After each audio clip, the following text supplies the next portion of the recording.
Good evening and welcome to this session of the live learning classes conducted by the Board of Studies of the Institute of Chartered Accountants of India. Welcome to this session and wishing all of you a very good evening. So many of you have wished me. Mr. Karthik makes a point.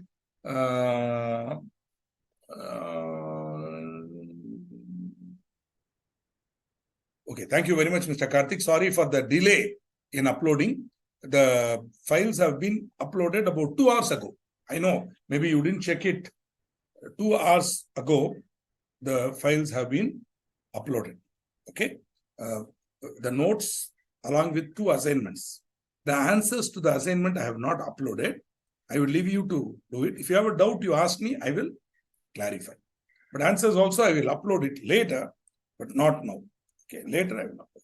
So the assignments, notes have been uploaded for incorporation, but it happened only 2 hours ago. So maybe when you saw, it was not there. I'm sorry about that, sir. And I'm very happy to note that you are regularly listening to the lectures. Thank you very much.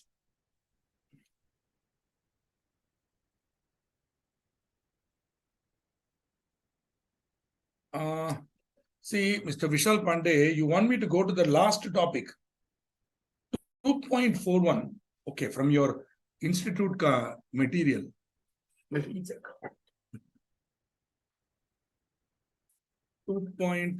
Just I will check up, boss, because I need to start a new topic today. So I don't know how far I can do this. Let me check up what this 2.41 is. Maybe is it a question? I don't have it here. One second, give me 1 minute.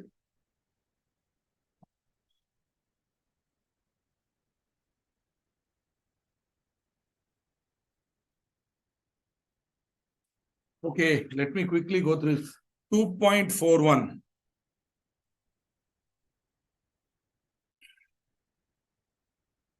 See, simple, sir. 2.41 first box. Already covered. Again, I will explain to you. Very simple, sir. Articles of a company can be in the formats given. Table F, G, H, all that.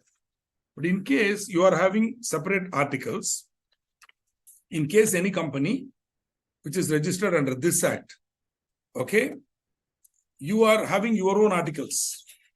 You can. In those articles, whatever you provide will be valid, provided it does not violate the act. So it should not violate the act.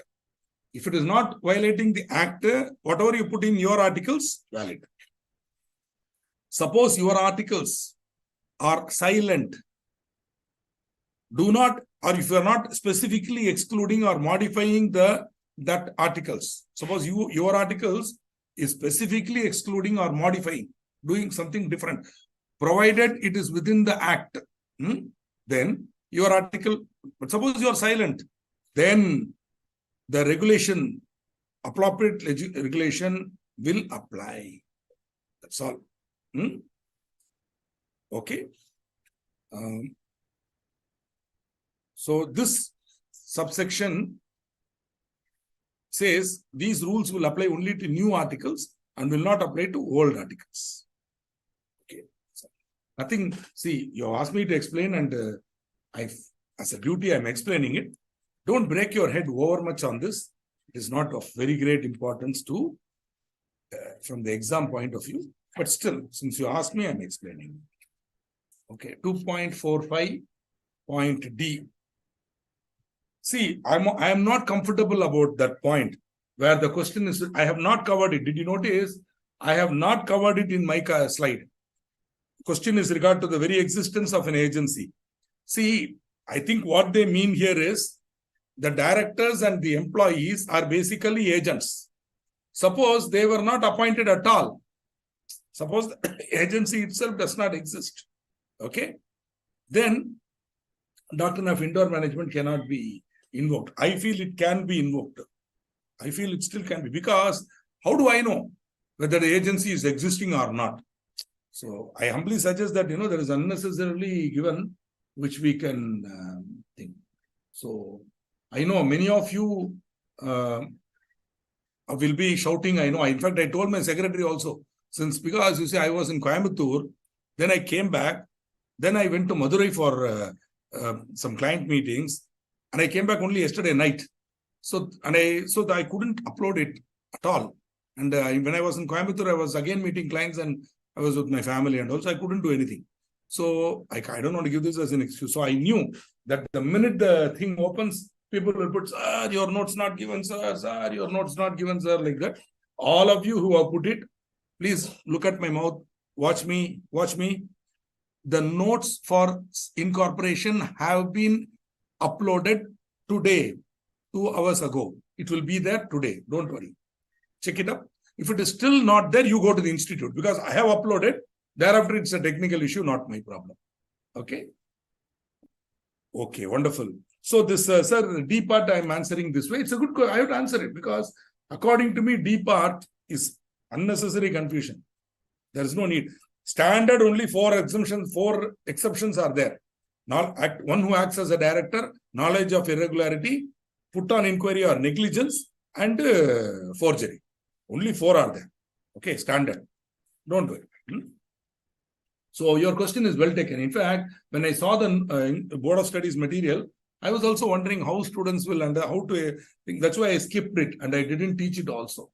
2.58. Okay. Boss, hello, Mr. Vishal Pandey. For you only I'm doing. I hope you are there. I'm cutting into my prospectus time only to explain this to you. I hope you are there. Just confirm that you are listening.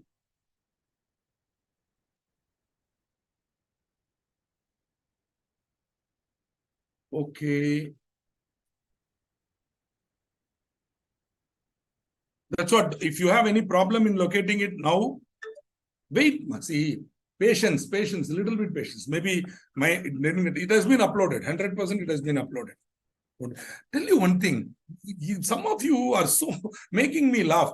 Today, if you don't get it, today you listen to Prospectus, Baba. Today itself you are going to study incorporation, is it? You already listened to me on incorporation. Mind is still there. Again, you're going to go and read incorporation today itself. Don't do that. Go through the whole topics with me. Then later on, once the whole class is over, second revision only, you're going to use my notes. Okay? Unless you want to do a comparison. Anyway, don't worry. So, bear with me. Sometimes, I feel very funny with students. 2.45 over 2.58. What is that? 2.58 ABC. Boss, it's there in my notes, ma. Why don't you look at it? See, this is regarding change in the registered office, na? And change in the name, change of registered office, na? It's clearly there in my notes. You go through my notes. Whatever is there in my notes, you follow it. I can't explain it all over again, Baba. Please. Please. I can't explain it all over again. The simple procedure. They apply. The regional director goes through it. It is communicated within 30 days from the date of receipt of application. I've given it in a diagrammatic form in my notes. Okay, you can go through it. So the RD should communicate it within 30 days from date of receipt of, I think, then this will be filed with the registrar within 60 days. Okay, and registrar will certify within 30 days. It is clearly, see, basically, you make an application for your change to the RD. Am I correct? Then the RD has to give you confirmation. Na? That confirmation he should give within 30 days. Unless he has some doubts and all, then finally everything is clarified, he will confirm. That confirmation should be filed again with the registrar by the company within 60 days from the date of that confirmation, 60 days. So the confirmation kagas mein date hai na, that date, from that date, within 60 days, you have to communicate it to the registrar. Once the registrar gets it, he will register. He will register within a period of 30 days. Now, which registrar? You are moving from one registrar to another registrar. Okay. So the new registrar will register it. The new registrar will register it. And he will give you a confirmation that he has registered or he'll certify the registration. So it's a very, very procedural thing. So you can take it from there. One more, I'll just see. To the best of my ability, I will explain. But this is a rare occasion. I will normally not do this because we are now cutting into prospectus time. Okay, so 2.61. No, I'm happy that Vishal Pandey has done a revision with the Board of Studies. So, was 2.61. Kindly go through the my notes. Anyway, the notes have been uploaded. It's very clear, crystal clear.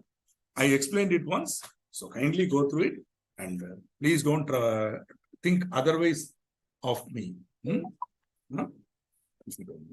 Other topics, very difficult. I will make note of your queries and try to. Rather than asking for explanation of whole topics, try to raise questions. That way, your language skills will also improve. When you ask a question, okay, Abhishek Pandey, or who is it? Yeah, Vishal Pandey, sorry, Vishal Pandey. Kindly confirm that you have, I have done some, see, I might not have satisfied you fully, at least to some extent I have done it. I don't have Telegram group. This is a correct question. Your first question was not a correct question. Sir, aap Telegram mein channel kya hai? That was wrong. Okay. Because I don't have Telegram group. Why should I have Telegram group? I don't have Telegram group. I want to live peacefully. No Telegram. Okay. I don't have Telegram group. I'm a bad faculty. I'm a useless faculty. Chase me out. I don't have Telegram group. Okay. I am not ignoring your message, ma. Don't you have some Nancy ji? Come on. Can't you see that I'm explaining the topic to somebody else? At that time, I can talk about you, is it? Only after I finish Vishal Pandey ka come, then only I can come to you, na? Huh? Have patience, ma. See, all of you, you're all young. Blood is hot. Have patience. This impatience should not go into the exam hall with you. Have patience. Have patience. When you are put once, is there. Okay? Mujhe bhi Tamil sikhao na. I don't know what you're telling. You are asking me to read. I'm already a Tamilian. I know Tamil. Okay? I already know Tamil. Why should I read Gupta ji? Om Prakash Gupta ji? Why should I read again? You want me to teach you Tamil? No way. You don't learn Tamil. No need. Useless language. Don't learn it. It's our mother tongue we are learning. You people, why when you are having the national language, why you have to talk my local language? No need. You want to speak in Tamil. You want to speak in Tamil? Learn it. CK. Please. Beautiful language. One of the best languages. Of course, the best language in India. The best language in India. The best ever language in India. Anybody knows the answer? Or at least in the south, amongst the southern languages, the best language is, in fact, it's even nationally the best language is. Anybody can tell?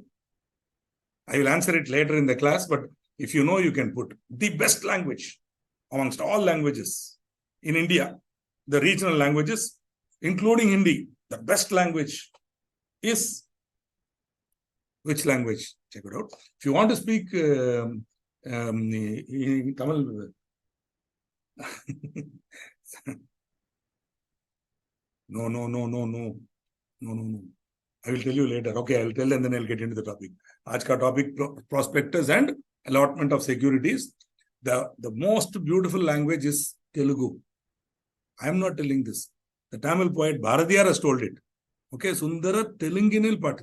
Sindhu Nadiyin Misai Nilavinile, Cheranan Natilam Pengaludane, Sundara Tamilinil Telunginil Party Saite, Thonigaloti Vilayadu. He says Telugu is the most beautiful, but not only Bharadiyar.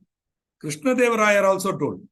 The famous king, see, Krishna Deva Raya was an ultimate authority. The Tamil saint Andal, the southernmost part of Tamil Nadu, Saint Vaishnavite Saint Andal story. Krishna Deva Raya, a Kannada king, he's from Kannada area. Okay, Halabidu and that side, Belur, Halabidu, that side. Okay, the Hampi. That gentleman, he writes in Telugu, and he is told by the god. He says, hey, amongst all the languages in your country, Telugu is the greatest language. So don't think I will say Tamil. Huh? See, I didn't see even one Telugu, yeah. With so much authority, nobody is putting Telugu. Telugu is the most beautiful language. Of course, all languages are beautiful, but I'm giving one view. Okay. Don't insult any language and don't think that only your mother language is the best. All languages are great. Okay. All languages are beautiful. You should read Amukta Malyada. I wish I can read it in Telugu. I read only in English translation. Beautiful. Sorry, I know I'm literally wasting your time. Absolutely wasting your time. Okay. By talking all this nonsense. But having said that, let us move on to the topic of prospectus and allotment of securities. This is the whole purpose for which we incorporate the company. Just for putting our own money, right? We don't have to form a company now. We can as well form an LLP or a firm only or proprietorship. We want to take money from public, from a larger group of people. A larger group. How to do that? How to do that? That can be done only by making an offer or making a request to the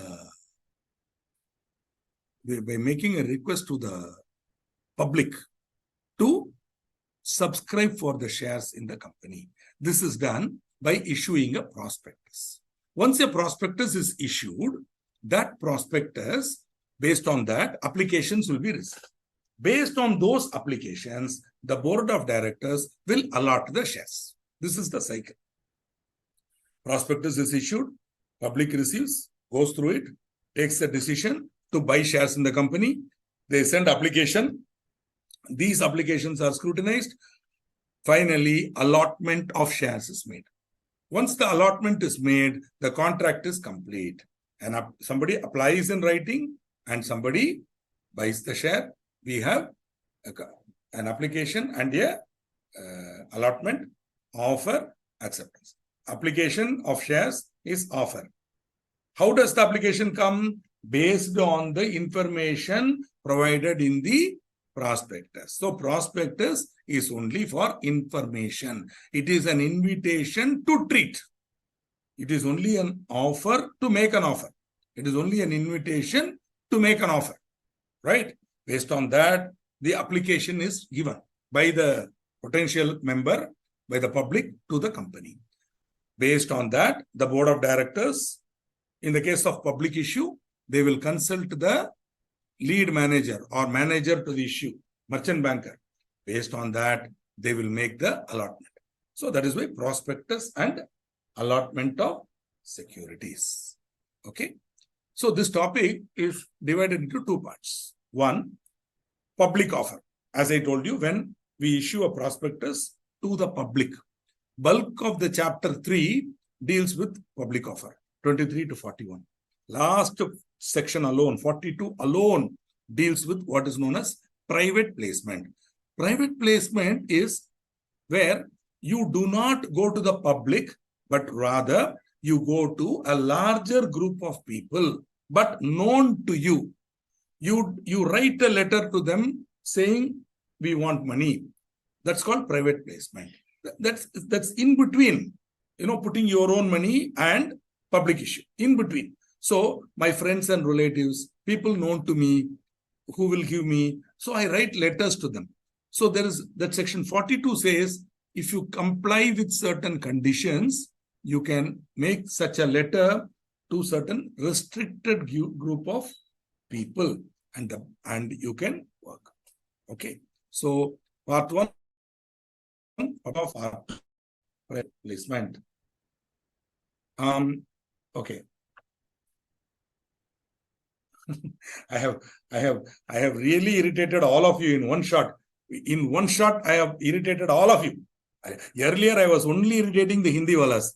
Now I have irritated everybody. The Malayalis, the Tamilians, the Kannadigas, everybody, Gujaratis, everybody, Bengalis, everybody is out on me. Except possibly my good friends from Andhra Pradesh and Telangana. I hope at least they will have sympathy for this man. Okay. So, no problem. Now, yeah. So, public offer is when you make a letter of, announcement to the whole world. Whereas private placement is, you restrict it to people who can see, etc., etc. Okay. Shark Tank is a different story. In Shark Tank, there is no intention that public will apply. What happens in Shark Tank, I've understood, is some ideas are projected before a group of experts who will only tell you whether this is good for raising venture capital and things like that. After that, it will go under private placement. But till then, Shark Tank per se is not private placement. Once you are confident that your idea is good, maybe you might even get a couple of offers then and there. Then you have to write a letter to these people or whatever. And based on that, what is done would be private placement. Absolutely. But Shark Tank is only the beginning of that.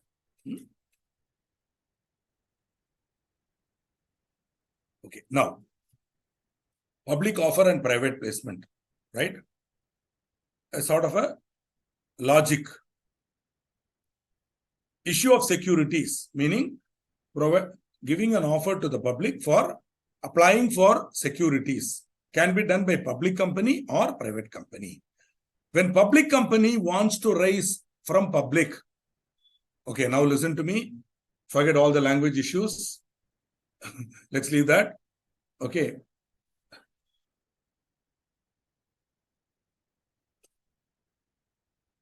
Public company only can make public offer. Only public company can make public offer. Private company cannot make public offer. Why? Because by its articles, private company is prohibiting the making of any offer to the public. So it cannot make a public offer. Public company can issue prospectus and make public offer. When the prospectus is issued to the public for the first time, it is called IPO, meaning initial. You might write it down somewhere because I have not given the expansion here. You might want to write it down somewhere. IPO, meaning initial public offer. Initial public offer, right? FPO, you might want to note down what I'm saying. So listen to me carefully. IPO, initial public offer. FPO, further public offer. Further, that is, already once we have issued prospectus and we have raised money. Now, 5 years later, 3 years later, another time we are going to the public. That is called further public offer. Lastly, you have offer of securities. Offer of securities. Offer for sale. Offer, OFFER, offer for sale. I will be dealing with IPO first. FPO not covered by Companies Act. OFS, we covered here. Offer for sale. We will talk about that also. Offer for sale. There is a procedure, etc., etc. We'll see that. Now, public company can make private placement. Don't think private, public, don't like that. Don't link the two words and get confused. What is private placement? Instead of going to the public, I go to a close group of people. Even public company can do that. Also, public company can allot further shares to its existing shareholders. That is called rights issue. Public company, okay, can go to its existing shareholders and give them rights offer. Now you might ask me, sir, how is rights offer different from FPO? Simple. Rights offer will be done pro rata. Rights offer will be done pro rata. Only to the existing people. Only to the existing shareholders. They will have the right to pass on also. We'll be seeing that. We'll be seeing this topic fully when we come to share capital and debentures. When I teach share capital and debentures, I will cover rights issue. Right now, what you should know is this is one more method by which a company can get money. How? By going to the existing shareholders. pro rata, meaning suppose I have 100 shares, I may be offered 50 shares. For every 2 shares, I'll get 1 right. That means I get the right to buy that share. It's there only because I am an existing shareholder. It is a right. Okay. Whereas FPO will be to everybody, public, no limit. You can apply like that. Here, you can only apply to your entitlement. If I have 200 shares, then I can apply only for 100 shares, right? Bonus issue we'll be seeing when we come to share capital and debentures, where there is profit accumulated. Instead of giving dividend, they can allot shares to you, additional shares free of cost. So for every 1 share, you will get 1 share free. Meaning, if I have 100 shares, suddenly one fine morning, I go to my TP account, I see another 100 shares. Wow, magic, great. Why? Because Ambani was kind enough to give me bonus issue. Dhirubhai has given so many bonus issues to me. Okay. Narayana Murthy has given bonus issues to me. Means as a small shareholder, I also got some bonus shares. Almost good companies give, once in a while they give bonus issue. Okay. Then private company, that is private placement only. Rights issue, of course, private company can also go for rights issue. Bonus issue is also there, right? So this is, when we come to rights issue, you will understand more about ESOP and all that. All that will be coming there. When we cover share capital and debentures topic, next topic, chapter 4, at that time, we will study in detail rights and bonus. Okay. Now, security is a wide term. The word security is defined in another law, which is called Securities Contracts Regulation Act. So, the definition of security as given in the Securities Contract Regulation Act is adopted in the Companies Act. Right. So one more thing, I am consciously not looking at the query pad. Where when I come to one point, I will stop, take the questions like we did last class. Okay. So when I come to one point, I will stop and I will give my answers. Yeah. Just quickly relating, Rajnandini Thakkar, yes ma'am, we didn't start. Okay, no problem. I will definitely include it somewhere in the middle. Don't worry. Okay. So, security is a definition. It is inclusively defined. Meaning the definition says security includes. That means what? This is only a list of items. There may be other things coming up later which could be included in security. So, security includes. Okay. So, it's an inclusive definition. So, suppose they had said security means, then nothing else. Do you remember? Relative means. Only those people are relatives. Whereas here, security includes. So, any new type can also come. Okay? Right. But technically, theoretically, this is not a definition. It is only an enumeration or list of items which are treated as securities. Currently, we have shares, scrip. See, scrip is a technical term for share. The same, scrip, share, same. Meaning, when the share is listed on a stock exchange and traded, when the share is listed on a stock exchange and traded, it is referred to as a scrip. So, Reliance, we call it share, but sometimes while speaking in the market, they will say scrip. It's just another term for share. That's all. There is no, technically, it is not something new. Bonds. Basically, bonds are any instrument or any piece of paper which evidences a loan. When a company borrows from somebody, they will sign a bond. They will give you a bond. Bond is nothing but a promise to repay. In simple words, a bond is a promissory note. And I owe you. I owe you so much, I'll give it back. Basically, it's not just an IOU, it is an unconditional promise to repay that amount within a certain due date, along with interest at certain rate. So that piece of paper or dematerialized form becomes a security. Now, bonds in India, the word bond is applicable only to government bonds and bonds issued by financial institutions, etc. When companies issue bonds, we call them debentures. When companies issue bonds, we call them debentures. Okay, debentures. In India, see, abroad, there is no distinction between company bonds and government bonds. When a company issues loan instrument, debt instrument, DEBT, debt, loan, debt means loan. So an instrument which evidences a debt, okay, when a company issues it, that is also called a bond in Europe and US and UK.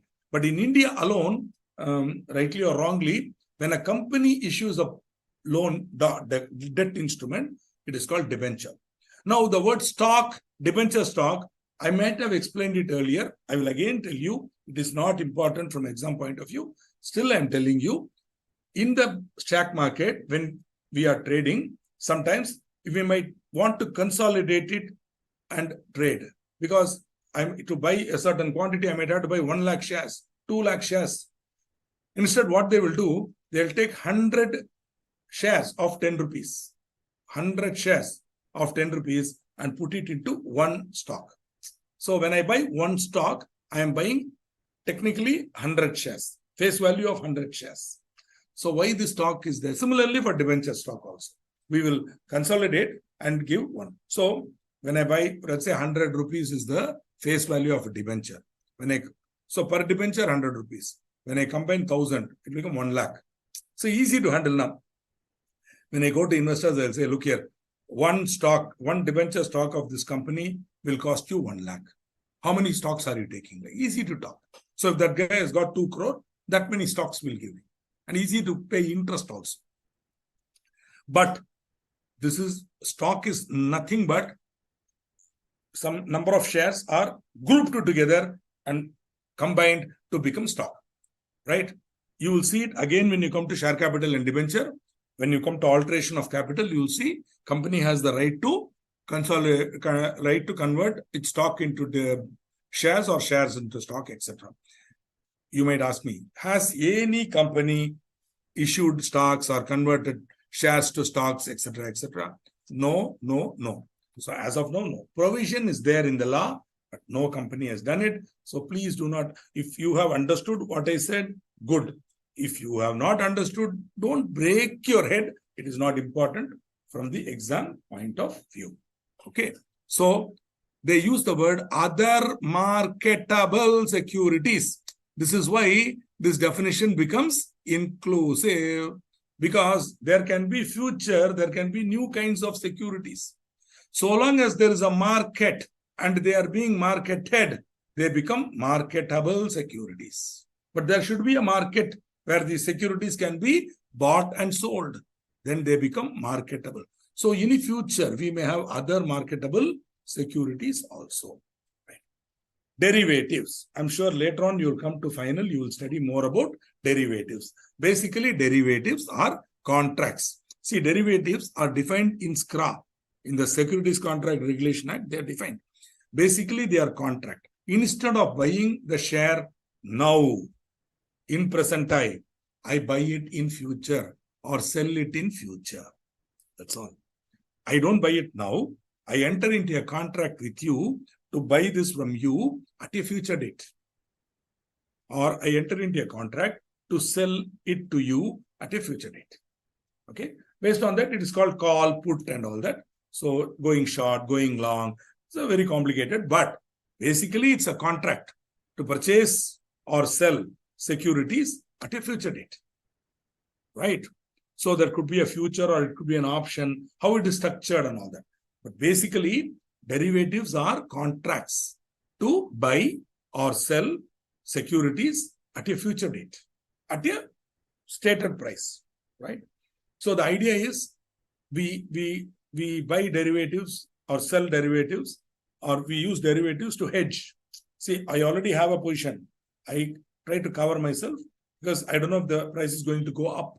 So if I think it's going to go, if I fear, my hope is that it will go up. If I fear it will go down, I enter into a contract with you to buy. You will agree to buy it from me at a given price, so that even if the price goes down, I can still sell it to you at the exercise price. That's the idea. So if it goes beyond, it goes up, then I lose my premium. But if it goes down, then I can enforce that on you, and I can say, please sell it to me, rather please buy from me at the price fixed, like that. So yeah, correct. Now Parthrana, I'll just quickly answer because he makes a point. Stock is kind of bundle of securities. Absolutely correct. Bundle. In fact, my hand itself, no, I was showing the movement, bundle. It's a bundle of securities. Correct. It is a bundle of a particular type of security. Okay, whatever. Units of collective investment scheme. I'm sure you heard of collective investment scheme. See, there's a slight difference between mutual fund and collective investment scheme. Both are operated under the license, or both are operated with the approval of SEBI. Without SEBI approval, you cannot run a collective investment scheme. The only small difference is in collective investment scheme, the minimum amount will be very high. The minimum amount will be very high. Whereas in mutual fund, you can invest even as low as 5,000 rupees. Even as low as 5,000 rupees. Whereas in collective investment scheme, minimum 1 unit will be 10 lakhs. 1 unit will be 10 lakhs. Like that, you have to invest 10 units like that.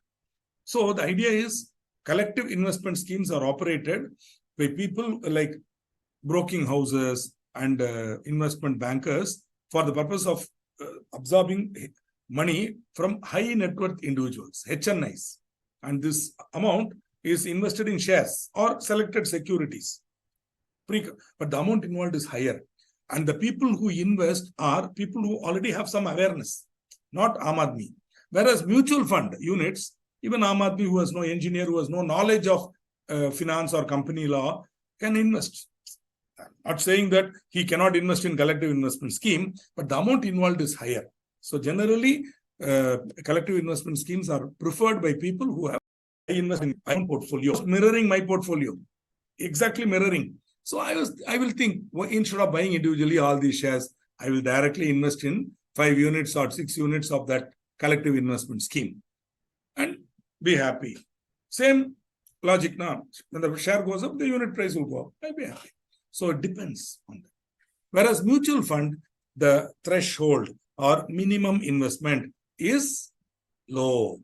So everybody can enjoy the prosperity given by mutual fund. So they are all securities.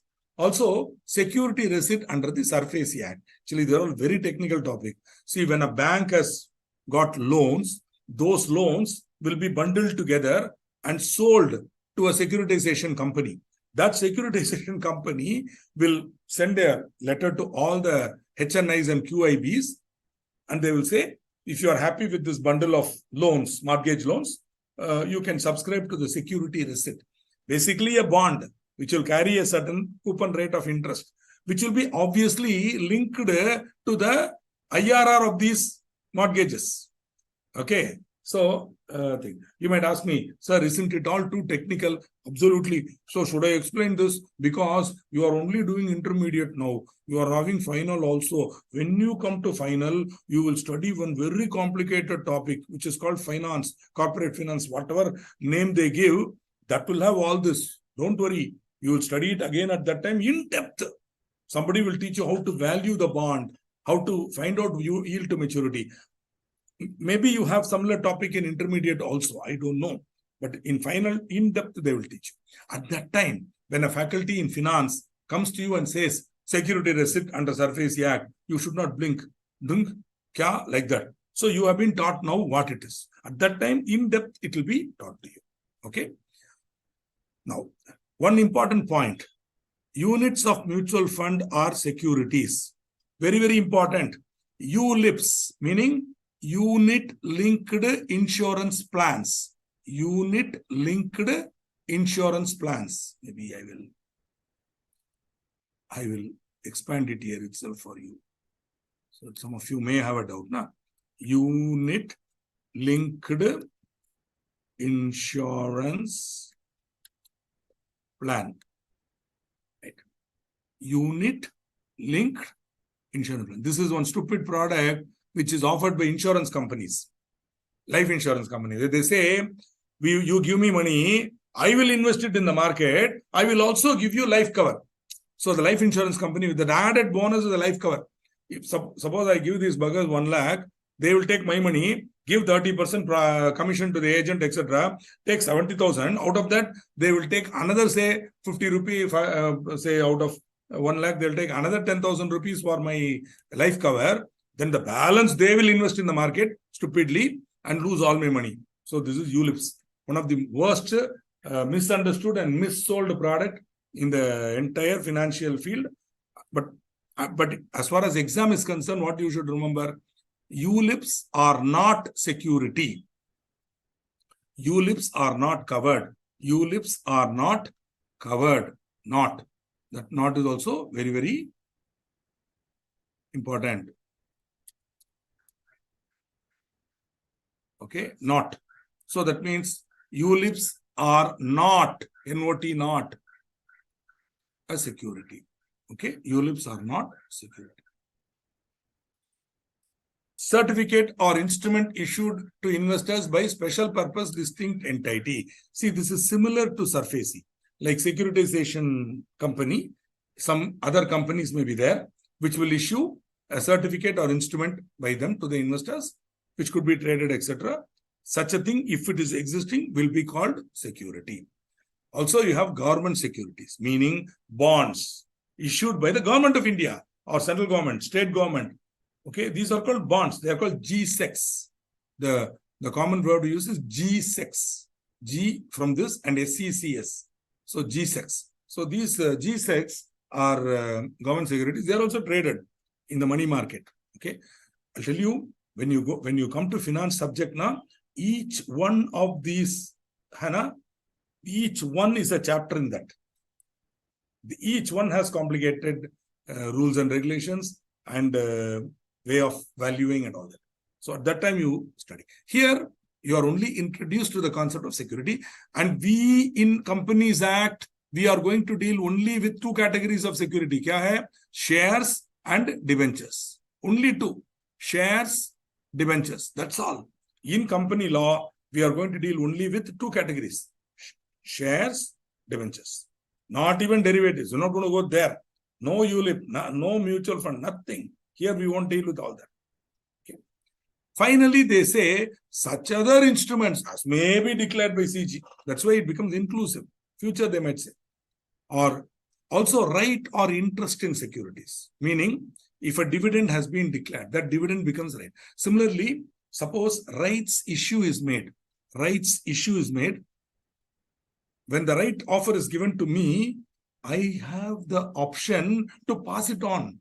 That right to transfer my right itself is a security. Okay. More about it when we come to rights issue, I will tell you. Right. Now we move on to the core of the topic, which is definition of prospectus. Before that, let me see if you have any questions which I need to answer. Okay. Thank you for those nice words, Tusharji, White person. Thank you very much. Thank you. Okay, and thank you for that, Mr. Nagaraju. And no problem. It's okay. Adani company.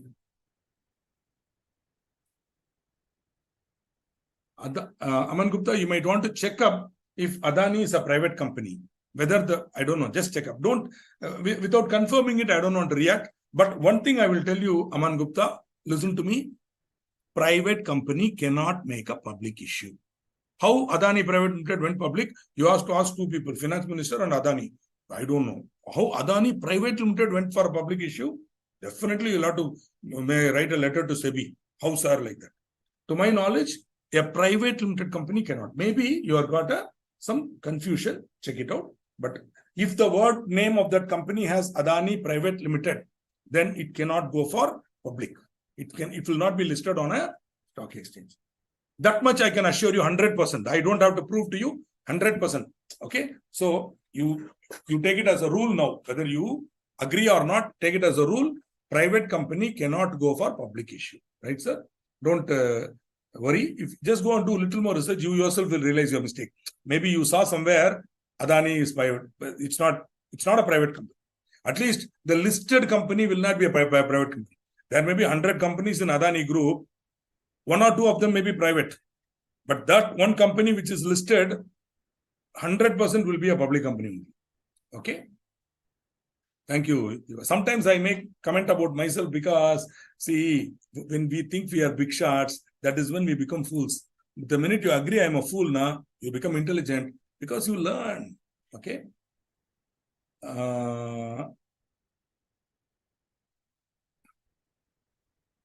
Okay, FPO covered in 60. Yeah, 62 is not FPO. When we come there, I will tell you.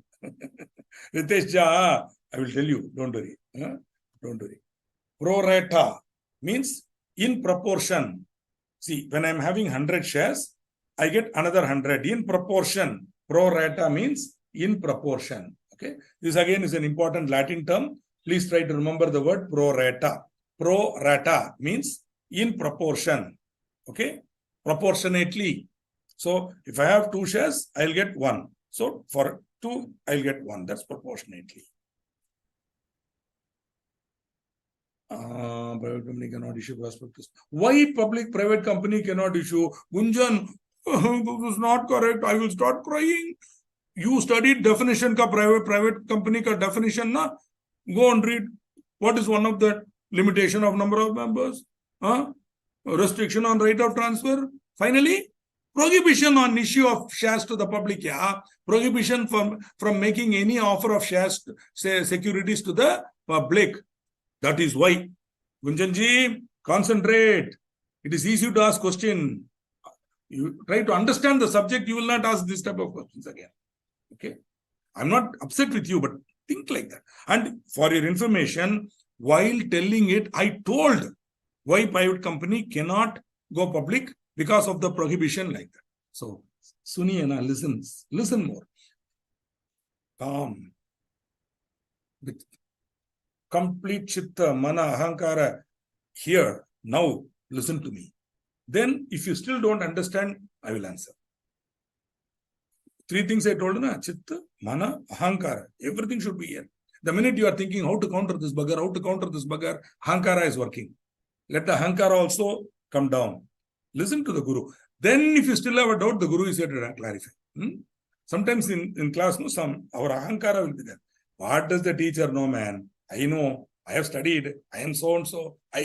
So that I in a student, is however intelligent the student is, that ahankara will make that student make mistakes. So my humble suggestion, don't be worried. If you mean to say I'm going to tell you something wrong wantedly, is it my goal?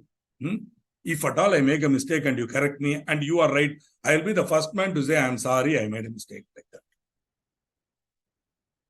Okay. Collective investment scheme has as much risk as the market in it. If the market is, how risky the market? Again, collective investment scheme, you should see which are the bundle of shares. So whatever is the risk for that industry or that group of share, later on when you come to, as I told you, finance topic, you will learn beta. Yeah, and beta, 3 or 4 Greek alphabets are there. All are gamma, beta, gamma. These are all very, very powerful indicators of market risk. Yo, Jai Patel, how much slow I went. Again and again I repeated. Said you have it down. So now again I'm repeating one more time, Jai. FPO, further public offer. Further public offer. OFS, offer for sale. Okay. Do we need to remember securities definition? Just go through it once casually. Don't mug it up. Okay, don't mug it up. That way, don't have to remember anything, ma. Just casually. Not very important. Can private company, which is subsidiary of public company, can issue? No. Good question, Tushar, but answer is no. A private company cannot issue shares to the public. How difficult is this to put it into your head, all of you? How difficult is this? Kyun? Why? Because that private company in the articles it's saying, I will prohibit issue of shares. That is why. So when that logic is clear, how you can have this doubt again? Because it's subsidiary of public company, what changes? Okay, it's still only a private company by definition. You understand? Yeah, it will be deemed to be a public company, but it cannot go for a publication. Okay. If what you should first remove that prohibition, convert it, and then go for it. Index is not a fund at all, ma. It's a very, very complex technical question you are asking, Anmol. Go and read a little more in Google about what is an index. Maybe you are confused with index and index linked fund. See, index linked funds are mutual funds, basically. Very unnecessarily unconnected topic. Since you have asked the question, as a finance man, since you are saying that you want to be a finance professional, I'm just clarifying it quickly. Index is different. I think you are confusing with index linked fund, which is a mutual fund, basically a mutual fund. Not a collective investment scheme, basically a mutual fund. Thank you. Delta, theta, so many are there. I don't teach finance. I'm very weak in finance. Just barely what I need, I learn and go. I'm zero in finance. That is why I can never become a CFO of a company. I'm only good for practicing, signing balance sheets, and I'm no good for being a finance. Sir, if you're telling terminologies are difficult in this subject, you have yet not come to financing. There is accountancy itself, Ind AS. Sir, your entire this Rohit Kumar, if you want to become chartered accountant, it's going to be only terminology. So my suggestion, instead of getting daunted, instead of saying terminologies are very difficult, sir, like that, take a notebook. Whenever you come across a new term, write it down, look it up in the Google, in Hindi or English or whichever preferred language, you write it down. Keep it there. Slowly, it will come. So I don't know how old you are. Overnight, you cannot become knowledgeable. No? So, see, so many secure terms are being explained to you. No? Listen, if you have a slight language problem, don't worry. Many of these terms in Google can be translated into language of choice. So you can get a Hindi translation also, or whatever language you want. And thereby your knowledge will improve. No? So you can link like that. Your knowledge of English and Hindi will improve, both. When you look up the meaning, English word in Hindi, then automatically your English knowledge also will go on. How to pass rights issues, sir? Can you explain? I don't know. I will explain it when we come to share capital and debentures. Private company, 15% share government.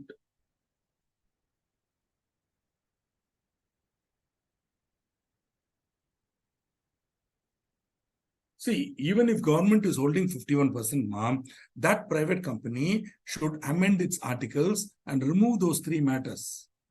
Only then it can go. It has to change its name from private limited to public limited. Okay. See, when a private limited becomes a subsidiary of a public limited, it loses the privileges of a public company. Okay. But it continues to be prohibited. Please understand this. Understand it, everything will be easy. It continues to be prohibited. So somehow you are all keen on proving that a private company can issue shares to the public.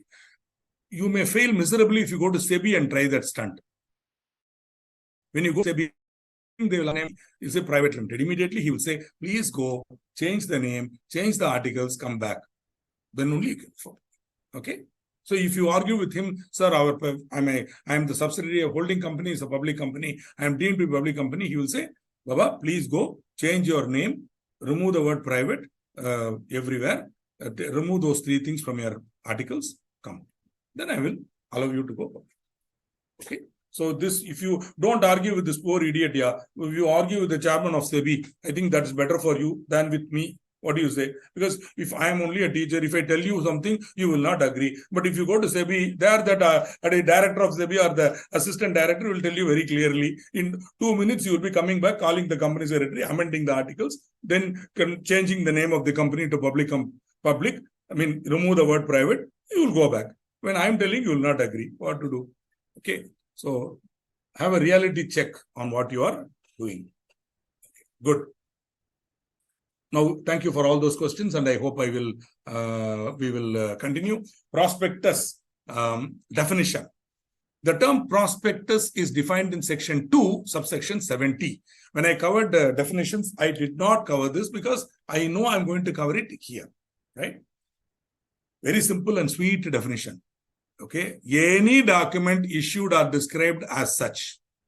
The minute you say it is a prospectus, then it is prospectus. One category. It includes, okay, red herring prospectus. Oh, immediately you are going to put, sir, what is red herring? I won't tell now. But inshallah, before the end of this class, I will tell you. Don't worry. Red herring prospectus, section 32 will be dealt with little bit later. It will come. Abhi to nahi. What is red herring prospectus? We will discuss in a short while. Hold on. Also, includes shelf prospectus. Again, section 31 will be discussed. After I complete basic concept of prospectus, content, rules, etc., we will go to kinds of prospectus. There we will see red herring prospectus, shelf prospectus, abridged prospectus, and deemed prospectus. In your institute material, deemed prospectus is covered in the beginning itself. Why? Because Institute Board of Studies material, by and large, tries to follow sequence of sections, like 1, 2, 3, like that. Whereas I am going by logic. My Guru Professor K.S. Anantaraman used to teach subject based on logic.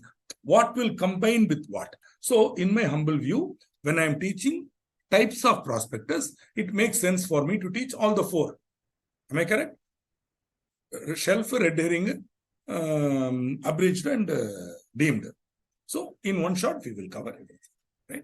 Also, prospectus is also an inclusive definition. Can you see that?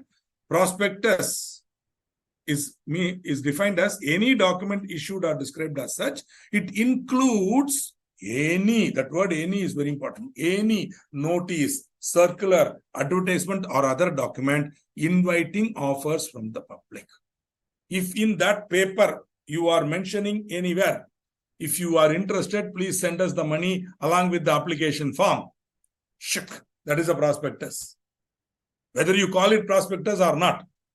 Suppose you call it prospectus, it is prospectus. Suppose you don't call it prospectus, you call it as great offer for you. Shares of Dubakur company are sold for 25 rupees, 10 rupees face value, 15 rupees premium. This offer you should not miss. If you don't buy Dubakur Limited shares now, later on it will go to 100, 600. So you'll be losing. Immediately send your money along with the application form. Now, are you able to understand this type of a paper notice or circular? 100% it is a prospectus. Now, by defining it that way, what they are doing now, all documents which purport to be, all documents which say, I am a prospectus or kindly give me money along with application, should be in a format given in the law. The format of the prospectus is legally defined. If it is not in that format and it is inviting offers from the public, criminal offense. Straight away, you will see here. If it is 26, it's a straight violation of 26. Any prospectus or circular or notice or advertisement issued to the public, inviting offers from the public for subscribing to any shares in or debentures, should comply with the format given in the law. If it is in, see the way I worded it, great offer, don't miss the chance, buy shares in Dubakur Limited now, like that. So, especially if this is coming to you through, say, Telegram, means, or through WhatsApp, or when you're going to Facebook, suddenly you see a pop-up screen. Your last chance to make $1 million.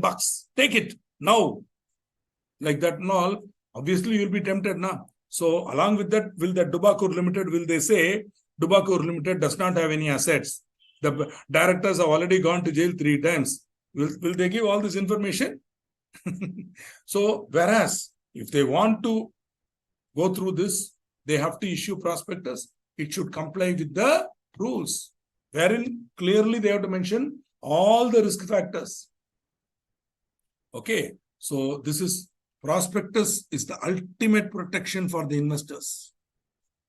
Believe me when I say this. And the interest of the investors is protected by the body called Securities and Exchange Board of India. Agreed. It's a bureaucratic, it's very tough. They come and hit you. They really take you to task. But SEBI definitely protects the investors. Believe me. Now, why do I say this? I say this because we are now in 2023, very fastly approaching 2024. More than 2 decades since the last real scam happened. Satyam, I will not include in this. The market, across market scam, last across market scam was Ketan Parekh.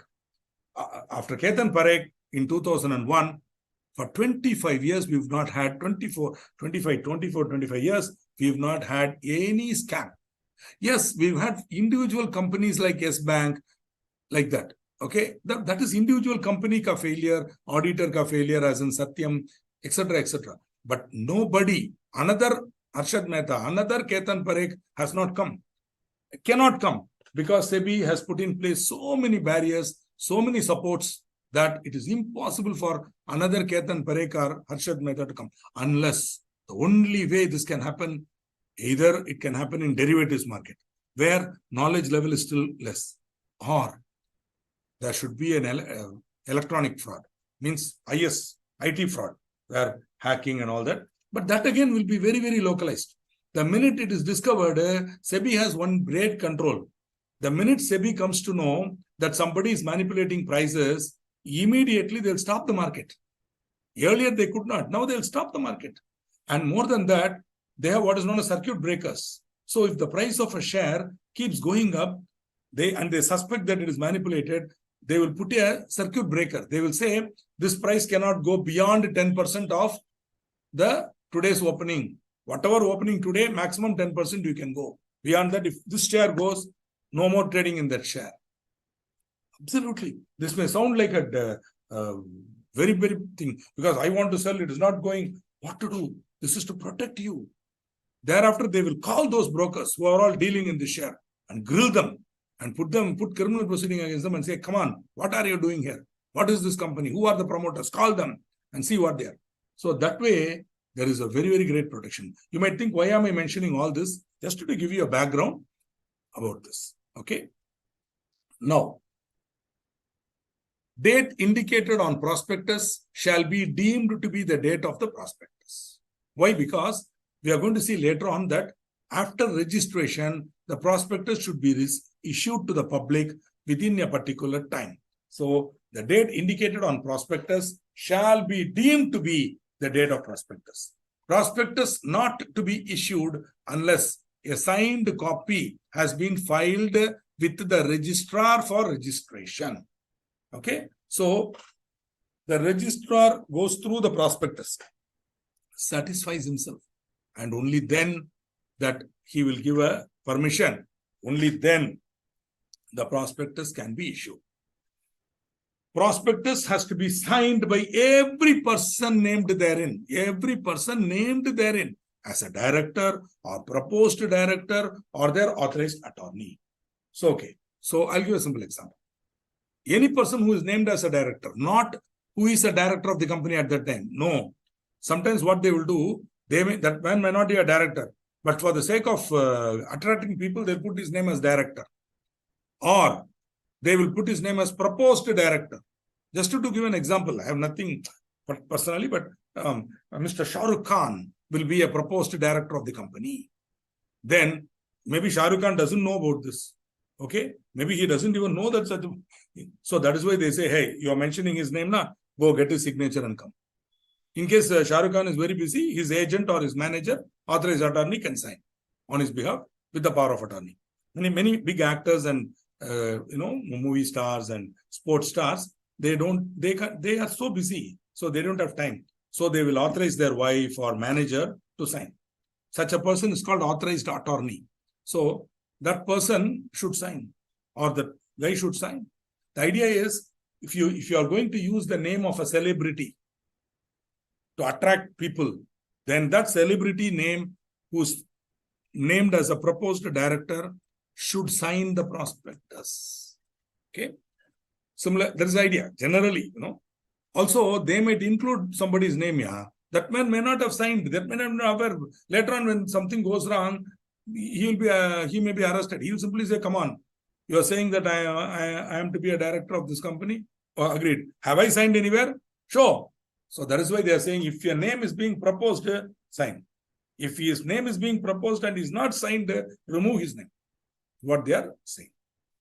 Very good protection for everybody. Okay. Registrar not to register unless all compliances are over and all persons named in prospectus have filed their consent in writing. So it is not enough if they sign the prospectus. Each person should give the consent in writing. Okay.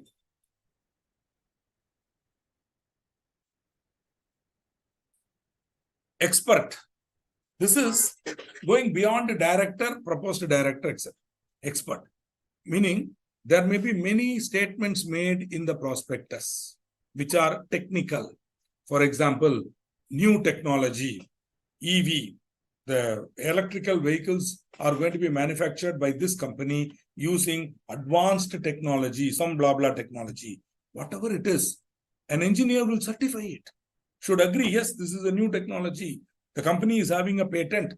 It's an original technology, which it will take another 20 years for other car manufacturers to get this technology, which means the way I value this company will be different, because this fellow will have an edge over them for at least 10 to 12 years. Only in the 12th year, his competitors will come near him. By then, he would have sold many cars.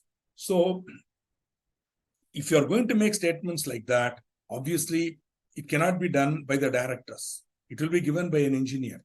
Also, valuation of properties, valuation of land will be done by a valuer. Valuation of company will be done by chartered accountant. Whatever. Applicability of company law, etc. Company secretary. Applicability of tax laws. Availability of exemptions. Chartered accountant will certify.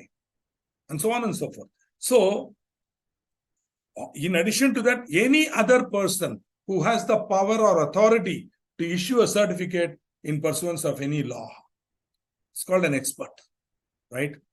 That expert, if he's giving, he can give us certificate. If so, that expert who is giving his opinion or his certificate should not be a person, or that expert to be a person who is not and has not been engaged or interested in the formation, promotion, management of the company.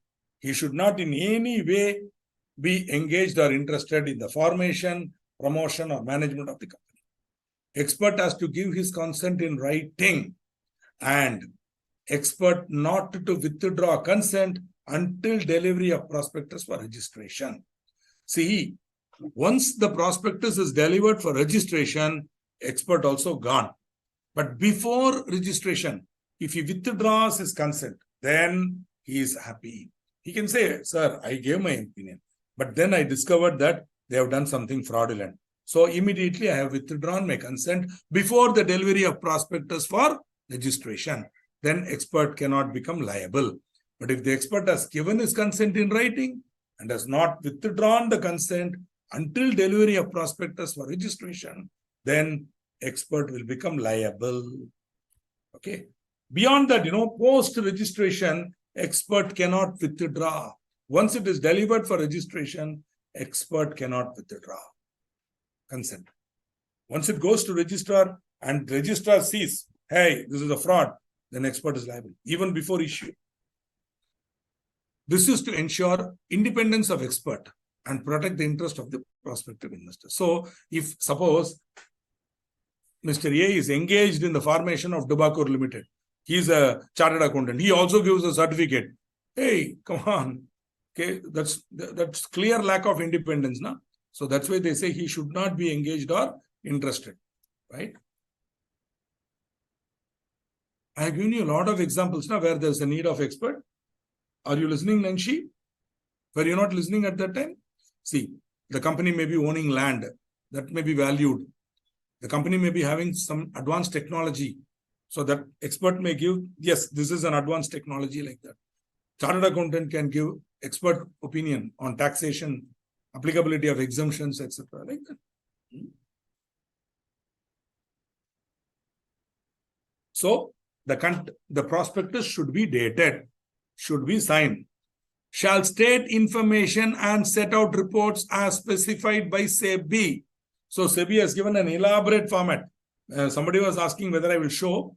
Let me see. You can also download it. You just go to Google, 2 minutes.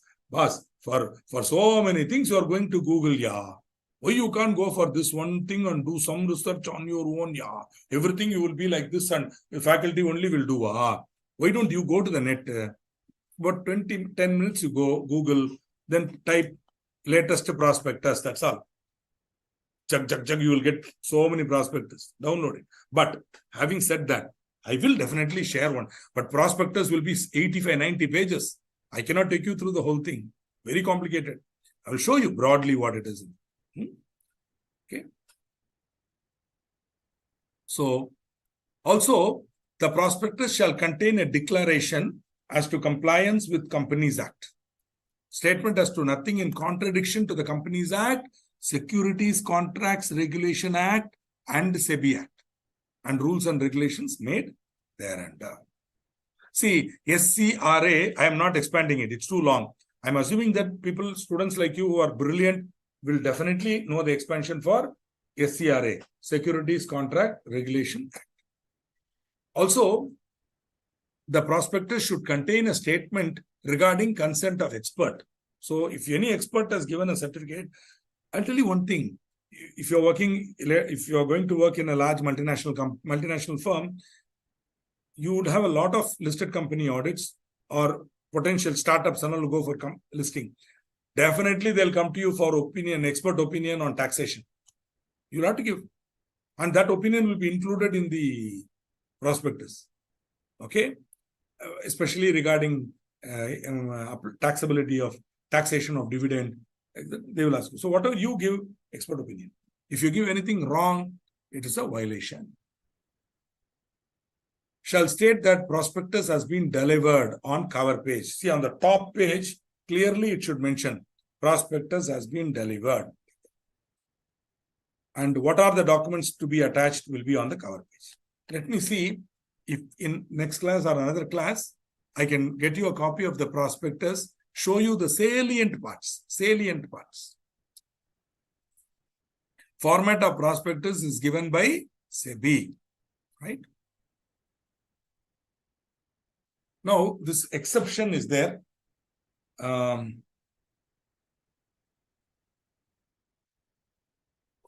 will explain it. I will do my best to explain it. Still, I feel you will not understand it.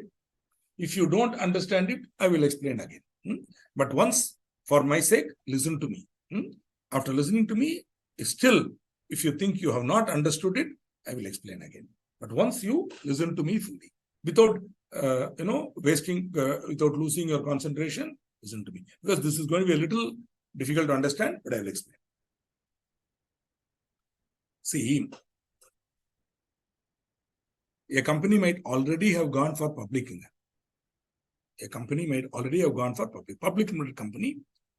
Now, it is issuing a prospectus or form of application not to the public.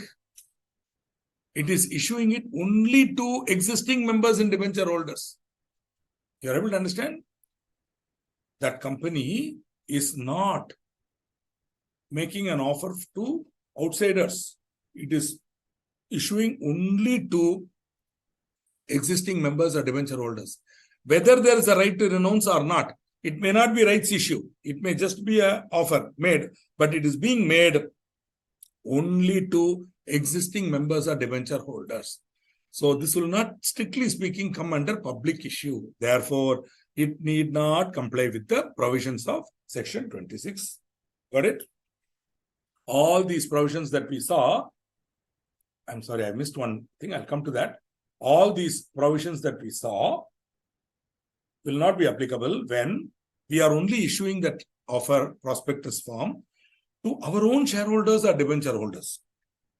Okay, that's all it means, nothing else. So the strict rules of prospectus will not apply if you are only going to issue to existing shareholders. I am a public company. I have not gone public, but I am now making an offer for further shares to my existing members. It's not a rights issue. There is no right to renounce. They can simply take it now. So that letter, that format of the notice or circular need not comply with Section 26.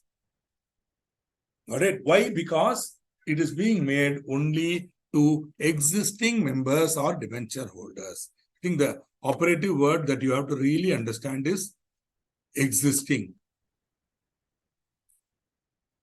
See, after I complete this and go, after about 5 to 10 minutes, please don't ask me to explain, sir, 14th point to explain again like that. Now itself you ask me, I will explain. Issue of prospectus form or application related to shares or debentures, which are or are to be in all respects uniform with existing shares being quoted or dealt with on recognized stock exchange, RSC. I will explain.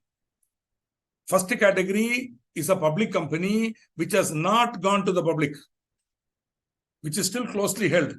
It is making an offer to the existing shareholders, members and debenture holders. Exempted. That document need not comply with prospectus rules. Got it? This is a public company which has gone to the public. It has already made an IPO, initial public offer. Once it has made an initial public offer, shares have been listed. Existing shares, they are being quoted or dealt with on a recognized stock exchange. It's a listed company. Now, please remember, for a listed company which is making a further offer to the public, not to only shareholders, to the public also, but the offer is being made, the prospectus is being issued relating to shares or debentures which are already quoted and they are similar to existing shares. We are already some existing equity shares are there, same rights and liabilities. We are issuing fresh, new shares. That is called further public offer, FPO. Not covered by Section 26. Doesn't mean that it is not covered by law. It is covered by SEBI. See, now this fellow, the minute he made an IPO, directly his top notch has gone to SEBI. Now SEBI will catch hold of him. See, think about it. A listed company, the head will be caught by SEBI. The two hands will be held by the stock exchanges. Are you able to understand? Now, one more NCA is not needed now. Already this fellow is in the hands of two Rakshas. NSE is one hand, PSE is another hand. Head is being held by SEBI.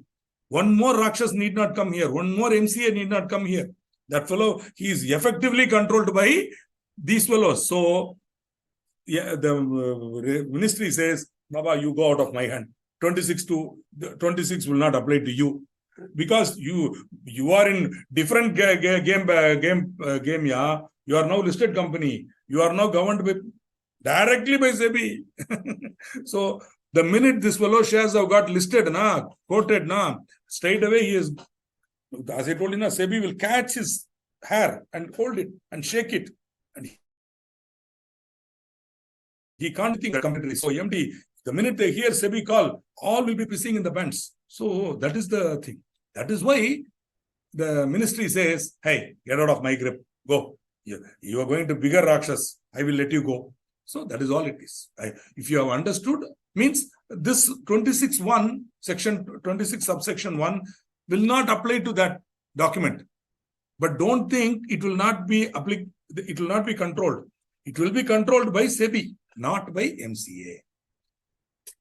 I have explained to the best of my knowledge and abilities. If you have understood, I am happy.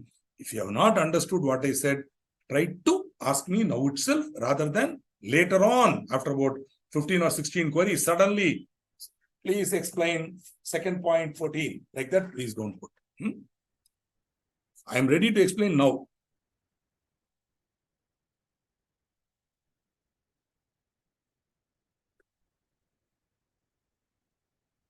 Wonderful. I'm so happy that my classes combined with BOS notes are giving you good knowledge. Correct.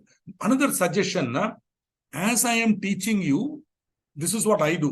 Whenever I see, especially when I'm going for a spiritual discourse and the Swami or Swamini is giving some explanation of Mundaka Upanishad or whatever, I will take notes. Whatever he or she, from her mouth or his mouth, knowledge will keep pouring. So I will take notes. Elaborately, I will take notes. Whatever I'm hearing, I'm right. I will write it in any language, Sanskrit, English, Tamil, whatever. As it comes to me, I write it. Then later on, when I'm going through the text again, like when you are doing the Board of Studies, I will go through the Mundaka Upanishad again. Vivek Chudamani again. I will read Swami Chinmayananda's lecture, his notes. Plus this Guru's, the Swamini's notes also will be there. Together, my understanding of that text will become better. So my suggestion to you also, whenever I'm speaking, you make notes. Use that also while studying BOS. And of course, one more great thing Board of Studies is giving you is video. So if you don't understand it also, this donkey will come and talk to you again and again. How? All you need to do is press the button, Chuck, Srikanth will again teach. Chuck, Srikanth will again teach. You can go back in time and listen to me. Okay. So Board of Studies has created a time machine for you to go back in time and listen to me again. Any number of times. If you have not understood this slide, no problem.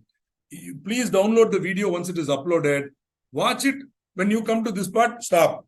Again, stop. Because how many ever times I teach, I can only tell like this now. I cannot tell something different second time. So you see me again and again. Somewhere you might see. I know second point is not clear. I'm waiting for somebody to tell. I know, because the second point, many people have doubt. Baba, this is possibly the 8th time I'm teaching this topic. So I know somebody will have a doubt. Second point, I will explain again. But this time, Sanjana Ben Chauhan ji and Aparna Mishra ji, listen to me. Line by line, I will tell.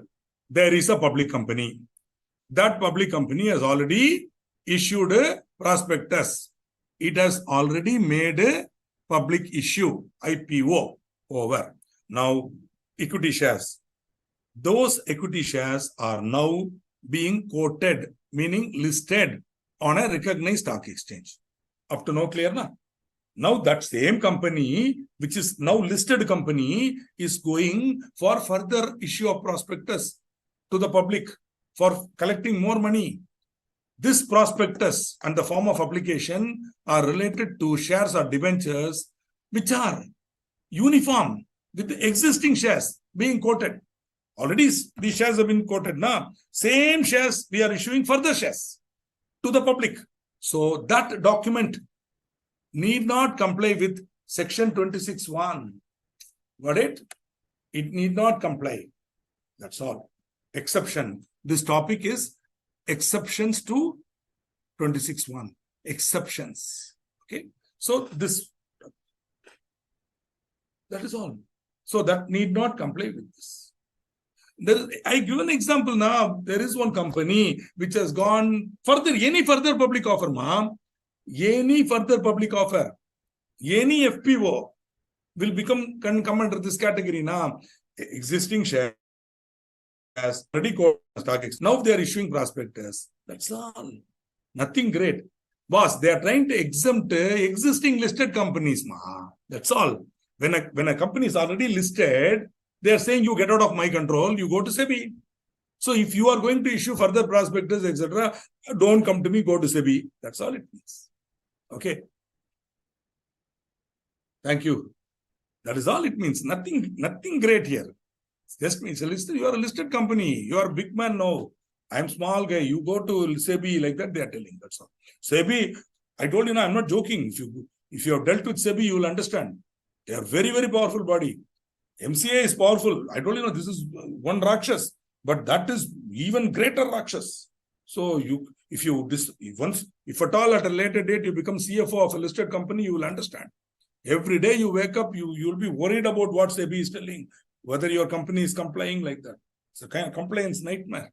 They'll keep on changing. See, if the board of directors are meeting, within 15 minutes after that meeting, I think 15 minutes or some limited time, whatever decision was taken in the meeting should be sent to the stock exchange, should be reported to the stock exchange.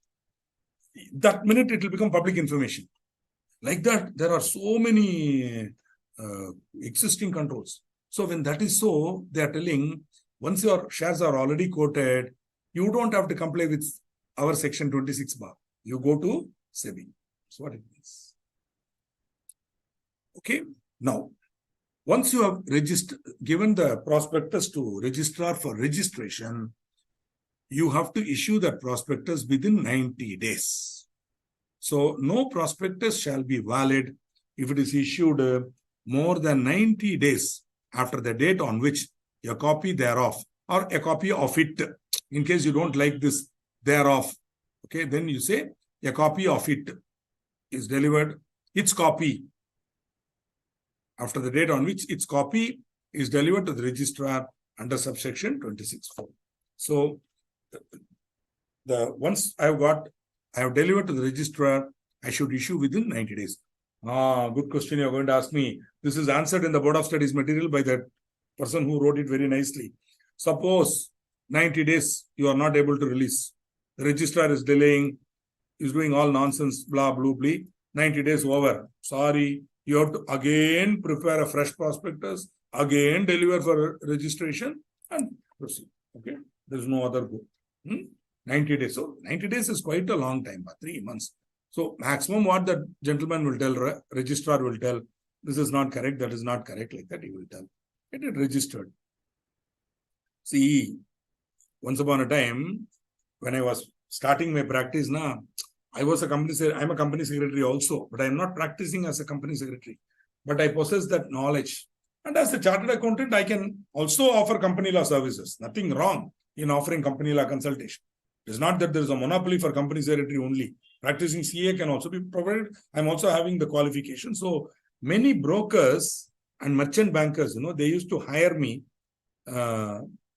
for company law compliance. So whenever a company goes for the public issue, I will prepare the prospectus and I will sort of get it vetted by the ROC, registrar.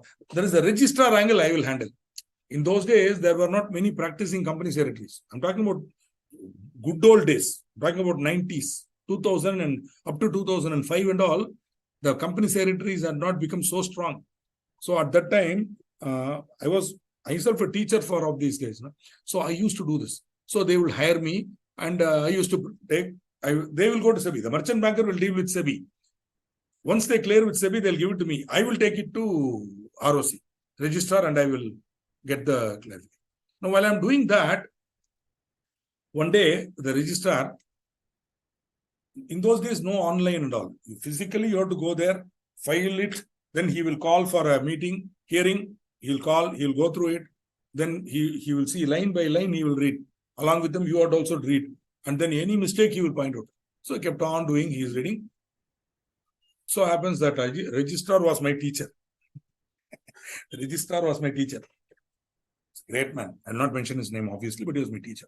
So he was, sort of offered a cup of tea, coffee. He said, Chai. I said, Srikant, he used to call me Chika. Chika, tell me, what is it going? So we are going. Suddenly, he came across one thing. He said, hey, Srikant, there is a contract in which directors are interested. Yes, sir. Absolutely correct, sir. Yeah. So everything is fine? Yeah, sir. Have you held a board meeting? Yes, sir.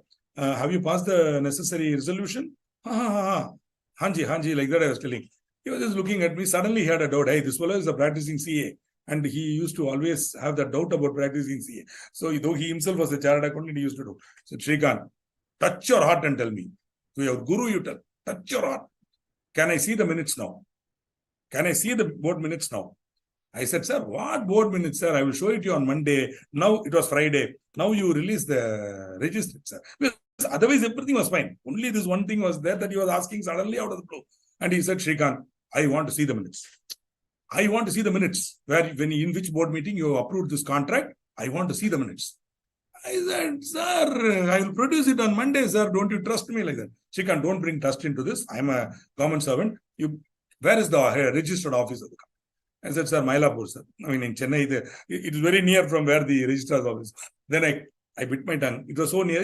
Mylapore, go take your car. Abhi jao. Bring it back. Show me. Okay. So I said, sir, Monday I will show, sir, like that. Because honestly, we were writing the minutes later. I got notes and all. Proper notes, dates, everything is there. But I need to put it together in the form of minutes and update it. So I was thinking, over the weekend, I will sit down, show it to him on Monday. Getting the signature from the chairman, I will get it. He said, Shrikant, this is not done. I want to see the minutes. Then I said, sir, minutes is not there, sir. I have not written, sir. It's too much. Oh, this, that. I said, sir, please, don't mistake me, sir. Like that I said, this is just a story I'm sharing with you. It happened. I took 50 rupees from my pocket, 50 rupees, and I gave it to him. I kept it on his table. I said, sir, what is this? You're insulting me, Shrikant. Like that, he get a little angry. I said, sir, how I will insult you, sir? I fall at your feet. That is the penalty for not writing minutes, sir. That's all I said. 50 rupees was the penalty for not updating the minutes of one meeting. So per meeting, the penalty at that time was 50 rupees. He was shocked that he went, Shrikant, it cannot be like that. No, sir, please check the section, sir, like that. That was section 193 in the old law. He checked, 50 rupees. So he being a teacher and academician, he immediately got, Shrikant, this is too much. Are you okay? Then he appreciated, hey, you know that term, very good. I'm very happy like that. He said, sir, please now register the things are like that. I said, okay, go. But Monday morning, come and produce that minutes and go like that, he said. The point is, I don't know what the real point here is, but the registrar will go through it with a fine-tooth comb and then only he will register. So that once it is delivered to him for registration, within 90 days, it has to be registered. It has to be issued. Issued means published, means circulated. Issue means to give it wide publicity. That prospectus will put up in SEBI site, all the Google, everywhere it will go. Once you issue this prospectus, along with that, you can issue any number of advertisements. Dubakor Limited is the best company in the world, like that, you can put. But you should also say, the prospectus is available in SEBI website, please go and see it. They'll go and see. So, intelligent people will read the prospectus, know the reality. Buddhus will only believe what is there in the newspaper advertisement. Who to be blamed? Why? Because once a prospectus is filed with the registrar, it becomes a public document. Again, constructive notice will apply, but in this case, you can easily get it. That's why I said, any recent public issue, you want to see the prospectus, just to go to NSC site, you will get it. Go to Money Control, you will get it. Go to SEBI website, you will get it. Don't go anywhere. Go to Google. Just type so-and-so limited prospectus. You will get a link. It will be downloadable PDF. Anyway,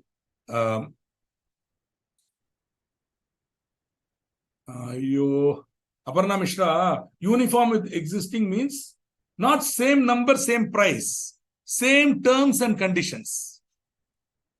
Not same number. Uniform with existing shares means same rights. Means equity means same equity. Suppose a preference, then same preference. So it should be having the same. Uniform means with respect to terms and conditions. Okay, terms and conditions.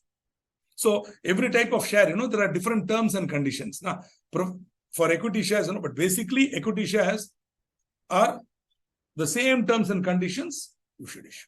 Similar, same. Uniform means same as. Okay.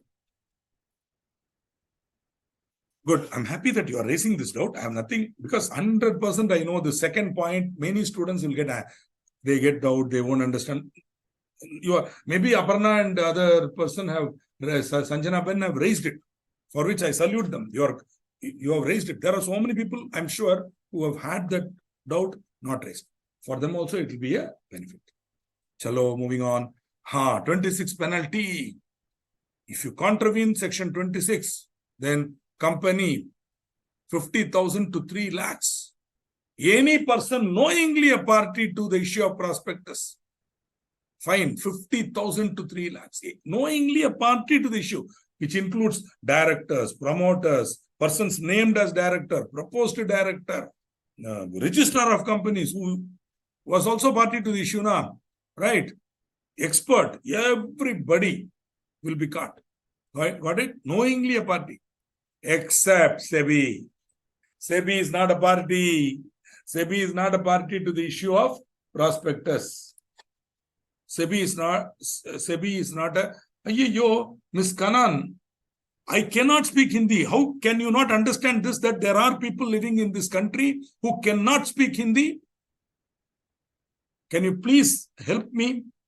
There are people living in this country who cannot speak English. Okay? Yes. No? I am unfortunately one of them. Okay? Please, if I can only speak in Hindi, you mean to say I will be sitting here teaching you in English? I will be continuously teaching in Hindi, ma. I can't speak Hindi. Why don't you learn English, ma? Why don't you try to learn English, ma? Please, ma. For your teacher's sake, why don't you try to start listening to English, ma, and learning English, ma? What do you think, ma? Please, ma. Okay, going on. So, any person except SEBI. Why? Because SEBI alone, they will ask you to put a clear disclaimer in the prospectus. SEBI does not authorize the issue of this prospectus. SEBI has nothing to do. You check it. When I show the prospectus format now, I will show this beautiful disclaimer by which you can't go to SEBI. SEBI won't be responsible. SEBI, you know, literally you take the prospectus to SEBI. SEBI will go through it. They will say this is, put this, put that. They will ask you to make it tougher. Any statement which is not supported by document, remove it. Or else they will say if you are not going to remove it, then risk factor they will say. Estimations with respect to mineral content are not based on actual data. Put it there. So that anybody reading the prospectus will also read the risk factor. Okay. Finally, when they have done all the damage, they will say, prospecting means with knowledge. See, you may be a person who has given some opinion without knowing that it is going to be included in the prospectus. Suppose I am taking your comment and putting it in the prospectus. You will not become a party. But suppose you are aware. Knowing means aware. So a person who is aware that what he has stated will be included or that such a prospectus is being issued. Any person having knowledge, knowingly. Okay.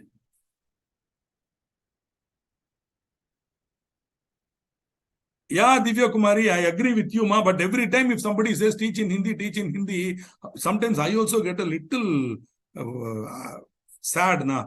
What do you say? Again and again, if people say, when I see that comment, na, once you speak, teach in Hindi, why this person cannot understand is what I feel. Why can't you? Are you all not human beings? Those of you who can speak Hindi, who cannot understand English, can you not understand that this human being cannot speak Hindi? Maybe I'm ignorant. Why don't you give me that much respect and say, from now on, I will not ask Srikanth to speak in Hindi, because I have told hundreds of times, falling at your feet, I'm telling, I cannot speak in Hindi. If I know Hindi, I would not be sitting in Chennai. I would be now in partner Pricewaterhouse in Mumbai. Okay, please, kindly understand.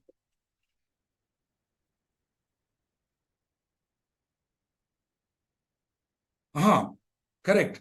Once a prospectus is filed, automatically it becomes a public document, means doctrine of constructive notice will apply. Even if you have not read the prospectus, you are deemed to have read the prospectus. So if I have made all the disclosures clearly, you cannot later on say, I am not aware. You cannot say. Okay. Definitely. Prospectus is like memorandum, articles, like that. A prospectus also doctrine of constructive notice. But if there is a misstatement in prospectus, that's a different story. Okay. But if any disclosure has been made in the prospectus, which the person has not seen, later on he says, I'm not aware of it, sorry, doctrine of constructive notice will apply. Okay. So for any person knowingly a party, there is a fine of 50,000 rupees up to 3 lakhs. Okay. Also, they are telling that whenever a company makes public issue of shares, it should convert its physical shares into Demat or into electronic form. Okay. Very compulsory, very important. All listed company shares. If you want to have your company listed, then your share should be held only in dematerialized form. That is in electronic form. Okay. Other companies, like other than listed companies, other than companies which are not making public offer, may hold it either in physical form or in dematerialized form. Now, some of you will want to know what is dematerialized form, what is dematerialization, like that. I will not teach now. When you come to, or rather, even if I don't teach it, in your Board of Studies material, when you come to chapter 4, in detail, dematerialization will be taught. In case I'm teaching the topic, I will teach you at that time dematerialization, what it is, how it is done, etc., etc. Right now, in simple term, shares can be held in physical form, physical document, or it can be converted into the records, electronic records in a depository. So it is held in dematerialized form. Okay. Many of you who are having DP will understand, others may not. When we come to share capital and debenture, I will tell you in detail. Yeah. I'll give another 5 minutes, I'll give a rest. In case the promoters are holding any convertible securities, suppose promoters are making public offer of convertible securities, meaning they are offering debentures or preference shares, which are to be converted into equity shares, that those convertible securities should be held by them only in dematerialized form. Okay. In case they are in physical form, they have to be converted into dematerialized form before the date of offer. Yeah. Now is the beautiful time for a small break. Before we get into types of prospectus, I will give a small break as rightly demanded by Mansi Gupta. I will give rest. Yes. Parth also is asking. 5 minutes break. We will again take up at 7:50. 7:50. Thank you. Sir, break, sir.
Okay. Welcome back from your well-deserved break. Moving on, Mr. Muthukumar is asking the maximum fine amount of 3 lakhs. So he is asking whether there is any possibility of increasing this, adding to the fine amount. No, sir. When the law very clearly says maximum ceiling, the ministry or the MD, RD cannot increase it beyond 3 lakhs. No way. Okay, he cannot. That will be, if he tries that stunt, you have to go to the High Court on a writ, Supreme Court on a High Court on a writ, and squash that order. So no way, no way, no way. Pranav Kumar is asking why Institute makes such huge syllabus. Since practice life, we did really not need all those subjects, and why Institute is not considering the college's education. It's a good question asked by Mr. Pranav Kumar.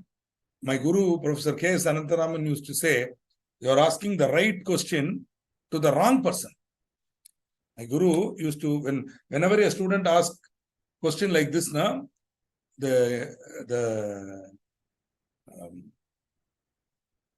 guru will always say, you're asking the right question to the wrong person. Whom you have to ask? Chairman Board of Studies. Please send an email to him. Just to reproduce what you have put here. Dear respected sir, why respect and all? Dear sir, there, why Institute makes such huge syllabus? Since in fact, you get it off. I'm sure he will send some reply to you. Tell me also what he's saying. Because I have not designed the syllabus. Okay. Sir, shall I tell you one thing? Institute ka syllabus is actually less. In real life, you will be coming across so many things which you did not study in the institute. That also include in your syllabus. Institute is only covering some aspects which you might come. If you think this itself is too much, then imagine what happens when you become a CA. So many new things will come. You have to read. Check out. If people see CA boring, boring. I tell you, seriously, I'm telling you, I'm not joking. Boring. Don't do CA. Do something more attractive. Okay, don't come to CA. Okay, don't do. Because all this you have to study. Boring, so much big syllabus, tough exam, very little pass percentage. Useless course. Don't come here. Go somewhere else. Do some other easy, like college education. You do MBA, like that. Any college you do MBA, that'll be better. Don't CA, don't do it. I mean, seriously, why should I answer these questions here? If you have come to the institute, you know the value of the qualification. Then you have told you to go. If you don't like it, what can I do? Do CPA, do something, go. Anything. Okay, go do ACCA. Okay, I agree with you totally. Don't waste your time with CA. Syllabus is boring. Teachers are worst. Like Srikanth and all, waste people. They will teach unnecessarily lengthy, speaking in English, not telling in Hindi. No, boring. Anyway, coming back to the topic, shelf prospectus. 4 types are there. I told you now. Shelf prospectus, red herring prospectus, abridged prospectus, deemed prospectus. 4 categories are there. Okay. We will be seeing one by one, hopefully completed today. Okay. That is my target for the day. Shelf prospectus. Shelf means what? Bureau, cupboard. Okay. Shelf, where you will keep things. So, a prospectus which is kept and used whenever needed is called shelf prospectus. See, if you want to have pickles, so what you do, you make one jar of pickles, then you put it in the shelf in the kitchen. Whenever you want pickle, you take the achar, you eat. Like that, prospectus is kept on the shelf. So, a prospectus in respect of which the securities or class of securities included therein are issued for subscription in one or more issues over a certain period without the issue of a further prospectus. I put pickles only once. I keep it for 6 months. I keep it for 1 year also sometimes. Whenever I want, I take. Same way, I issue a prospectus once. Okay? Based on that one single prospectus, I keep on making issue of shares. So this is called shelf prospectus. Normally, we saw once the prospectus is issued, there will be an opening date and a closing date. Later on in allotment of security, we will see this.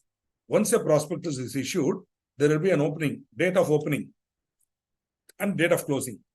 So any application should be received within that dates. Once the date of closing is reached, no more application. But once you issue a shelf prospectus, no closure date. You can keep on getting more applications based on the same shelf prospectus.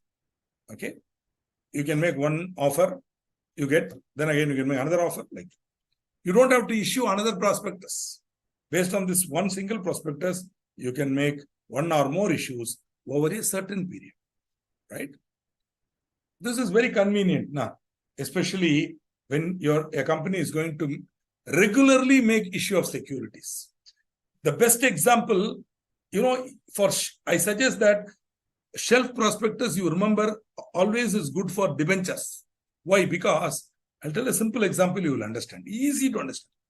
I am setting up a project. I'm setting up a new project in Sanand, in Gujarat. So the factory building I have to construct, then land already acquired, machinery has to come. So the whole project is going to take more than 18 to 19, 24 months, minimum 1.5 years to 2 years.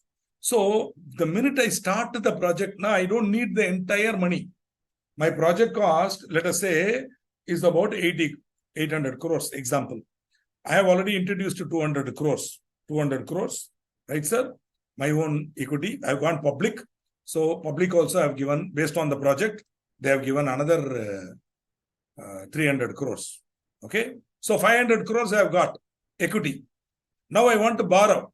So I go for debenture. But this 500 crore itself, I don't need immediately. Now I'm going to use it over the next 6 months, 9 months. So my debenture need will come later. What I do, I issue a prospectus announcing that I'm going to allot debentures. If you want, you apply. But I will not do it in one shot. How much I need?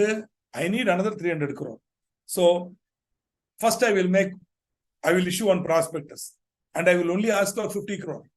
Then I will make another request, another 50 crore, all based on this single shelf prospectus. So every time I need not issue fresh prospectus whenever I'm issuing a new series of debentures, right? So that whenever I need money, I will take it, I will issue a prospectus and I will take it.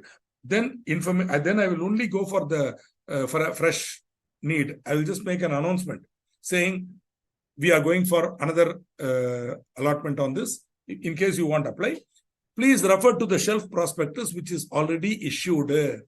That is why it is called shelf prospectus. Okay. So at that stage of the first offer, we will issue a shelf prospectus. Very, very important from the exam point of view. Very, very important. What is that?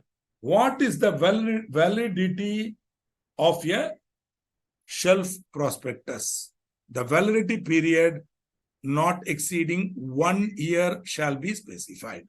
So suppose if I'm filing a shelf prospectus today, 26th of October 2023, then based on this shelf prospectus, I can make allotment only for 1 year. Normal prospectus cannot be alive for 1 year. Pranavji, prospectus, once it is issued, there will be an opening date and a closing date. Once the closing date is over, prospectus over, khatam ho gaya, that is the end of story. No more. If you want to make further offer, you have to issue another prospectus. Okay, whereas shelf prospectus will be valid for maximum 1 year. The validity period of 1 year will commence from the date of opening of the first offer of securities. See, when I issue the shelf prospectus, therein I will say first offer of securities, date of opening is, for example, 1st of November. So from 1st of November, 1 year, I don't have to issue another prospectus. I simply issue a request letter saying, based on that shelf prospectus, we are going to allot further shares. In case you are interested, apply. Like that, or further debentures. Practically, this method will not be suitable for shares. Whereas, because shares, the market will be going up and down. Timing may not be right. So normally shares will be issued in one shot. When the opportunity is right, they will come and issue. But debentures is a loan.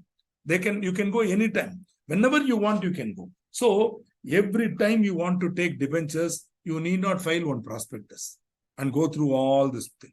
So you file one shelf prospectus and you keep issuing for 1 year. The validity period is 1 year. Okay? 1 year. No further prospectus is required during the validity period for subsequent offers. Don't you think this is a good idea? Because so much documentation, hiring Srikanth to go and register, all that is not there. For 1 year, one prospectus, okay, valid, you can give. Another thing is, as a finance professional, practically you understand. Loan, if you take now, you have to start paying interest now. Whereas if I postpone it, whenever I need, I take, my interest burden also will come down. Am I correct? So like that, you have to think. So this method of raising money is convenient. It is international and it is good. So the shelf prospectus stays on the shelf and is always available for the public to view. Now, one small thing is there. This prospectus was issued in October. Am I correct? Now, after that, you made an offer, subscription over, December over. Now in January, you are making another allotment. So you are sending fresh letter based on the shelf prospectus. But remember, the data given in the shelf prospectus, the financial information is old. Possibly it relates to September 30th ka data. Now we are doing in January, which is after 1 quarter over. There could have been financial changes. There could have been material changes in the financial position. There could have been some important changes, material means important changes in the financial position of the company. Okay. Now, so any person who is reading the shelf prospectus, Puranawala 1, will not know what these changes are. Therefore, whenever you are going for a fresh offer, you have to file, the company has to file information memorandum in form PAS2. PAS2. 1 month prior to every fresh offer. So, if you want to make fresh offer in January, then before, say if you want to do it on, say, February 2nd, then before January 2nd, you have to issue a information memorandum. Ideally, what we will do, we will time it for December. Quarter accounts, we'll audit it, get it done quickly, limited review audit, finish it, then add it, and then prepare a proper information memorandum. What is the, as on 30th September, as on current date, 30th December, any material changes, everything will be disclosed. And we'll issue it on 5th of January so that we can go on within after 1 month, we can go for public issue. We can ask for fresh offer. Okay. So this is how I will do it. But if you have some problem, no problem. Do it on 15th December. Take November 30th ka data. Yeah. Doesn't matter. No problem. Okay. It's up to you. Whatever you want to do. You are the boss. I'm after all the chartered accountant who is going to sign your balance sheet. You are going to become the CFO, the financial head of that organization. So I will obey what you say. Okay. So now, this information memorandum should contain all material facts. Material fact means important and relevant, which is important. So material, which will influence my decision. Which will influence my decision. Whether to buy or not, apply for these debentures or not. Anything which will influence my decision is material. See, somebody is going to select a groom for the daughter. Now, so they are making inquiry. Now, what is material? Is the boy well employed? Yes, material. Does the boy have any habits? Not material. Like that, can you say? It is material. Because even though he may be well-employed fellow, may be a drunkard or chain smoker or gambler. So these are all material facts. Okay. So everything has to be told. He's well-employed, earning 1 crore every year. Blah, very good. But along with that, other facts also have to be told regarding him. Everything has to be told. Based on that, that father of the girl may say, still, what is there? He is going to drink. It's okay. Smoking, chalo yaar. Gambling, who does not gamble nowadays? He is earning 1 crore. Like that, if he is thinking, that is his problem. But it is necessary to disclose all material facts, okay, regarding changes in financial position occurring between the earlier or first issue. So, what was the position at the time of first issue and the current proposed issue? Material changes. Okay. The boy likes red color. Is it material? Not really. What color he likes and all is not material. Are you able to understand? Material means important, which will influence my decision. Okay. If that information is not given to me and I take a decision, will that decision be correct? No. It is based on limited information. Later on, if I come to know about it, I have the right to sue the promoters for the company or the company.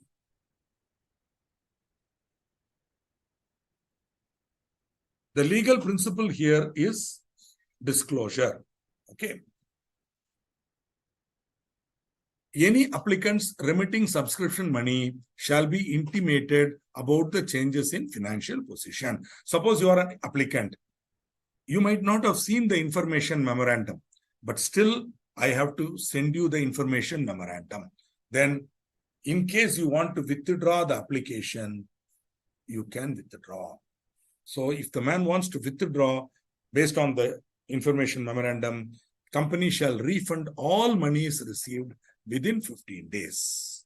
Okay. Though the information memorandum is issued later, it shall be deemed a part of the original prospectus. Meaning what? You should not only read the information memorandum, you should also read the shelf prospectus. So, shelf prospectus plus changes, information memorandum, together will become single prospectus. Okay.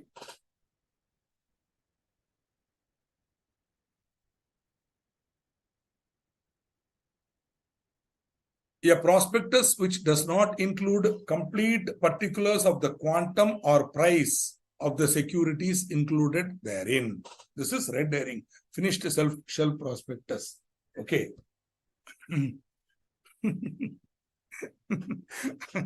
I am being targeted. Hindi medium kaise hoga coaching? Mujhe nahi malum. Okay, mujhe nahi malum. Okay. What to do? People are not able to understand the larger picture. Only they are interested in immediate. A lot of students, I have seen a lot of people in every state who are studying in vernacular medium also, not only Hindi medium. People who study in Tamil medium, Telugu medium, Kannada medium and all, they come for CA. Find it very difficult. I have found from my own experience in South, that people who come from vernacular mediums, who are not willing to learn English, forget Hindi, even vernaculars. My own mother tongue, Tamil, a lot of people come from local, down south, they have studied in Tamil medium, they are not able to understand English. See, at least Hindi medium people can ask for Hindi as a right. These poor Tamil medium boys, they cannot even see who will teach them in Tamil. Yeah. Okay. Or even if they are taught in Tamil, can they write in Tamil or Telugu or Kannada? So very difficult. I'm not able to really answer this question. I don't think it is about Hindi or English. I think this is not about Hindi versus English. I think it's about becoming a chartered accountant, whether knowledge of English is relevant or not. That man has to examine his conscience and ask, or that lady should ask, hey, I'm not able to understand English now. Later on, I'm going to become CA. Once I become CA, my job may be anywhere in the country or even the world. How I will earn that type of, I'm coming to this course only for earning money and I want to become high position in a company. How can I do it if I'm not able to speak in a language which is much needed in top level of management, like that, if somebody starts thinking, they'll be very intelligent people. Then they will stop this unnecessary argument about Hindi versus English and all. It's not like that. It's common, all vernacular, including Hindi. Every vernacular language will become a burden when that person reaches management cadre. Then they won't get promotion later. It's unfair. I know it is unfortunate. But what to do? You tell me. Whose fault is it? Please understand. In your own interest, I'm telling Mukesh Yadav. Please. Up to you. Everybody here, not only Hindi medium people, everybody here who is not able to understand English because you studied in vernacular medium, please re-examine. Okay, because all of you are going to write the examination in English. Okay, so that everybody here as a teacher, okay, it's a message to every student here. Boss, if you are not able to understand English because you studied in vernacular medium, my sympathies are with you. My sympathies. But that's about all. I can only sympathize with you. Please do something to improve your English knowledge. Again and again, I'm telling, when you come to final, before you write your final exam, you will attend 15 days of advanced MCS. Therein, they will tell you, you should learn English. At that time, you will know why English is so important. The institute itself will tell you in advanced MCS. Okay, when you come to communication skill, they will tell you. And so kindly, please do not bring this language issue again. It is nothing to do with me being a Tamilian and not liking Hindi and all. I love Hindi. I love Munshi Premji. I would love to read in Hindi. It's just that I never learned Hindi, so I don't speak Hindi. That is all. There are a lot of people like me in this country. Please understand. But we know English. We can speak English and we are able to communicate. Like my friend Neha Harge, who is from Maharashtra medium, she can understand. So like that, a lot of people like us are there who can understand and speak fluently in English. So kindly come and join this club of people who can speak English, fluently read in English. Join the club. Come on. You still got age. Just spend another 5 years of your life. Pick up this language. Beautiful language.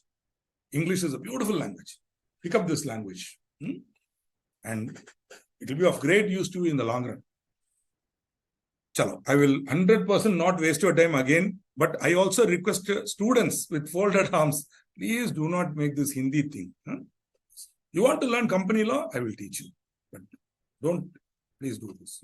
Please. Humble request you. And in your own interest, I'm telling. Don't become so emotional about one language that your own whole career you will spoil. Don't do that. Okay. Chalo. Now coming to the point. Now we come to red herring prospectus.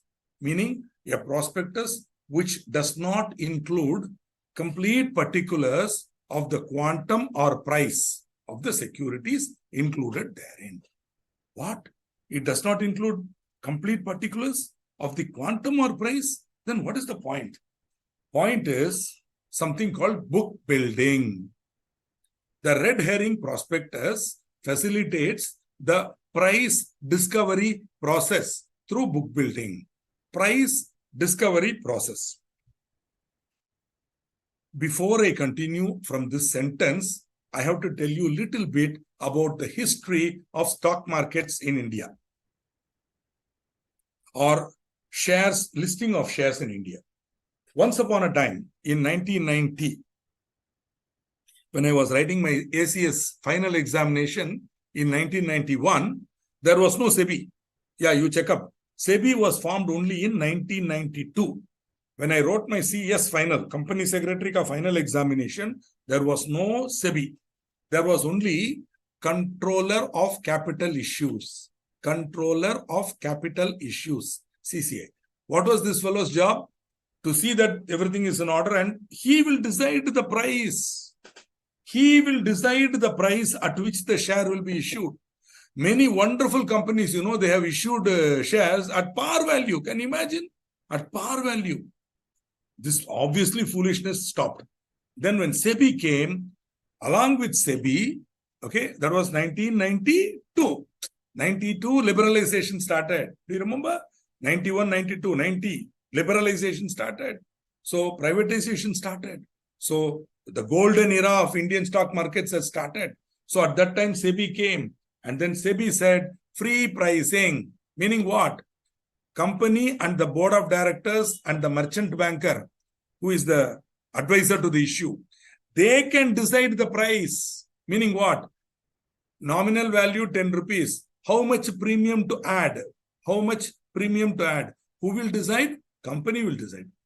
Based on advice. Obviously, company board may not know. So they will hire a professional like merchant banker, who is a knowledgeable man about the market.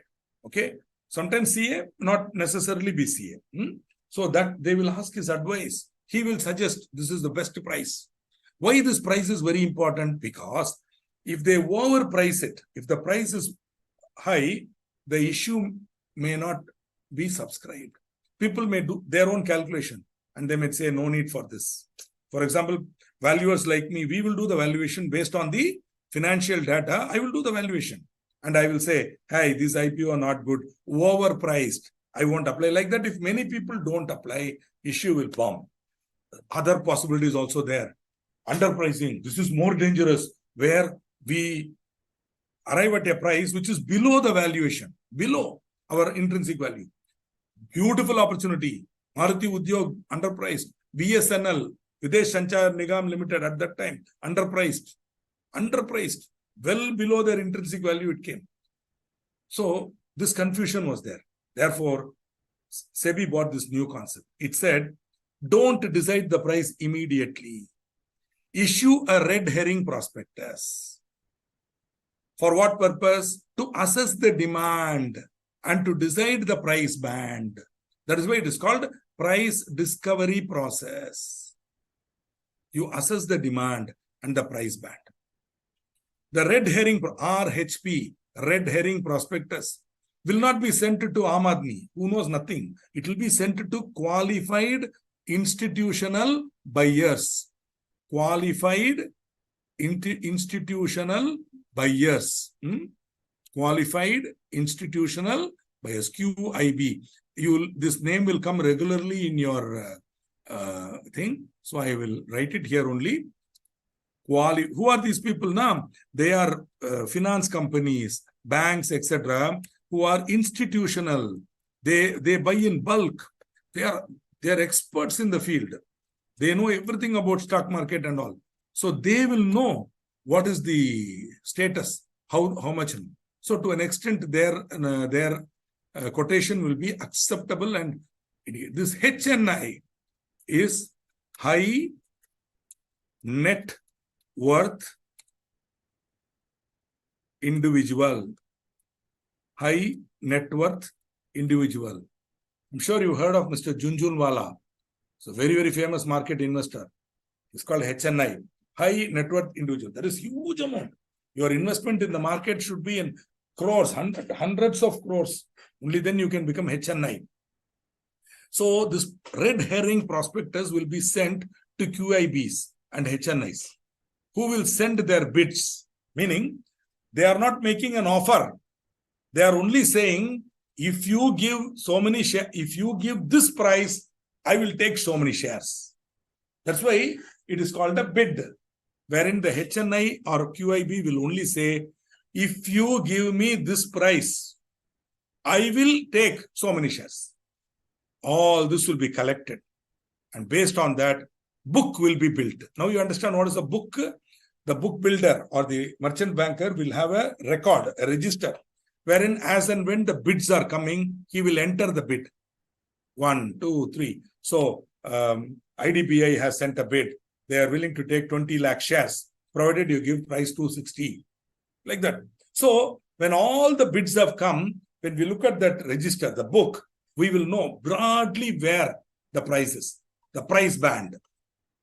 Now, based on that, the company will be issuing the correct prospectus with the price. So the red herring prospectus should be issued before the issue of a prospectus.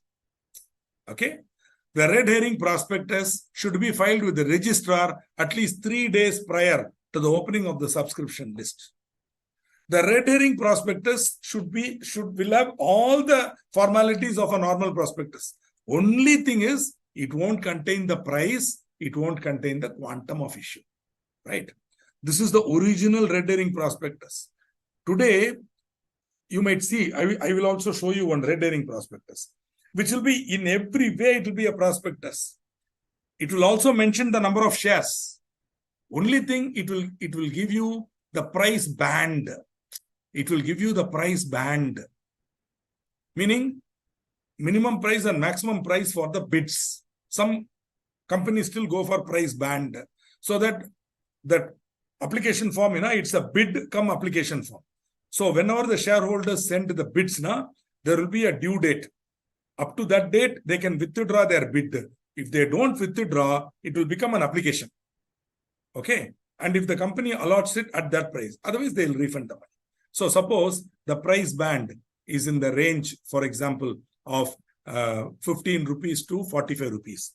Now I'm sending a bid offering 30 rupees. The company finally fixes the price at 35. So anybody who has made an offer of 35 and above will get allotment. People like me who offered less will not get allotment. Yes, Maruti, I did that foolishness. The Maruti was offered at 25 rupees. I sent a bid for 20 rupees. I lost 25 rupees Maruti Udyog. Later on, I bought Maruti Udyog. Later on, very much later, I bought it at 1,200 rupees. Today, it is quoting at 10,700 rupees. Okay. What to do? Chalo. No, the point here is, so red herring prospectus is used for deciding the demand. Okay. So the red herring prospectus should be issued before the issue of a prospectus. Red herring prospectus should be filed with the registrar at least 3 days. Carries the same obligation. Okay. So once the bids are received, we will finalize the price. Then at that price, shares will be allotted to anybody who has bid at that price or above that price. Allotment will be made. Other people refund. These people also, if they have bid, suppose I'm allotting at 30. Somebody has bid at 35 and given me advance. Only for 30 I can take. Though because I fixed the price at 30. Yeah. So below 30, I won't allot. Above 30, I will allot at 30 and give the money back. Okay. So this is it's a very, very useful document for assessing the demand and deciding on what is the price to offer security. Okay. Abridged prospectus. Abridged means made short. Abridged means made short. Okay. So already when I show you the prospectus, you will see this is running into 60, 70 pages. Hey, who can read it? Yeah. So also the SEBI says every copy of the application, there should be a prospectus along with it. So SEBI has also told, MCA has also told, you can issue abridged prospectus. Abridged prospectus is a memorandum, a shortened note containing salient features. See, material, like that, salient means important features. Salient means that which cannot be left out. Salient, that which is relevant. All that has to be given. Salient features of a prospectus as may be specified by SEBI in this behalf. Okay. Every application for subscription of securities should be accompanied by abridged prospectus. See, this law was passed when there was not digitalization. Today, the entire prospectus can be downloaded to your laptop, to your mobile phone, PDF form. It can be downloaded. Entire prospectus. If you want to read abridged, also can be downloaded. Okay. So once you put that prospectus in PDF form, no problem. But still, whenever they send you the application, they have to send a copy of the prospectus, abridged prospectus. Okay. Abridged prospectus need not be sent along with an invitation for underwriting later on, not now. When I come to share capital and debenture, I will tell you who is an underwriter. When I send an offer to an underwriter asking him to underwrite, that invitation, no need for prospectus. Because the underwriter is an expert, he knows how to get it. Where there is no public offer at all, I'm making private placement. Am I correct? Or I'm making rights issue. Then no need for abridged prospectus. Okay. Suppose I'm sending abridged prospectus. Somebody wants the full prospectus. Then once the request comes before the closing of the subscription list, I have to send it to him. But as I told you today, the minute the company comes out with the public issue, announcement, today is the opening day, immediately on the net you go, every site you will find the prospectus is there. If you want official, then go to SEBI. You can download SEBI website, company ka website. Everywhere it will be there. You can take it and read it. Okay. We are now in deemed prospectus. Deemed prospectus is a very, very interesting topic. Very important topic from the exam point of view also. I was honestly thinking I could complete deemed prospectus today.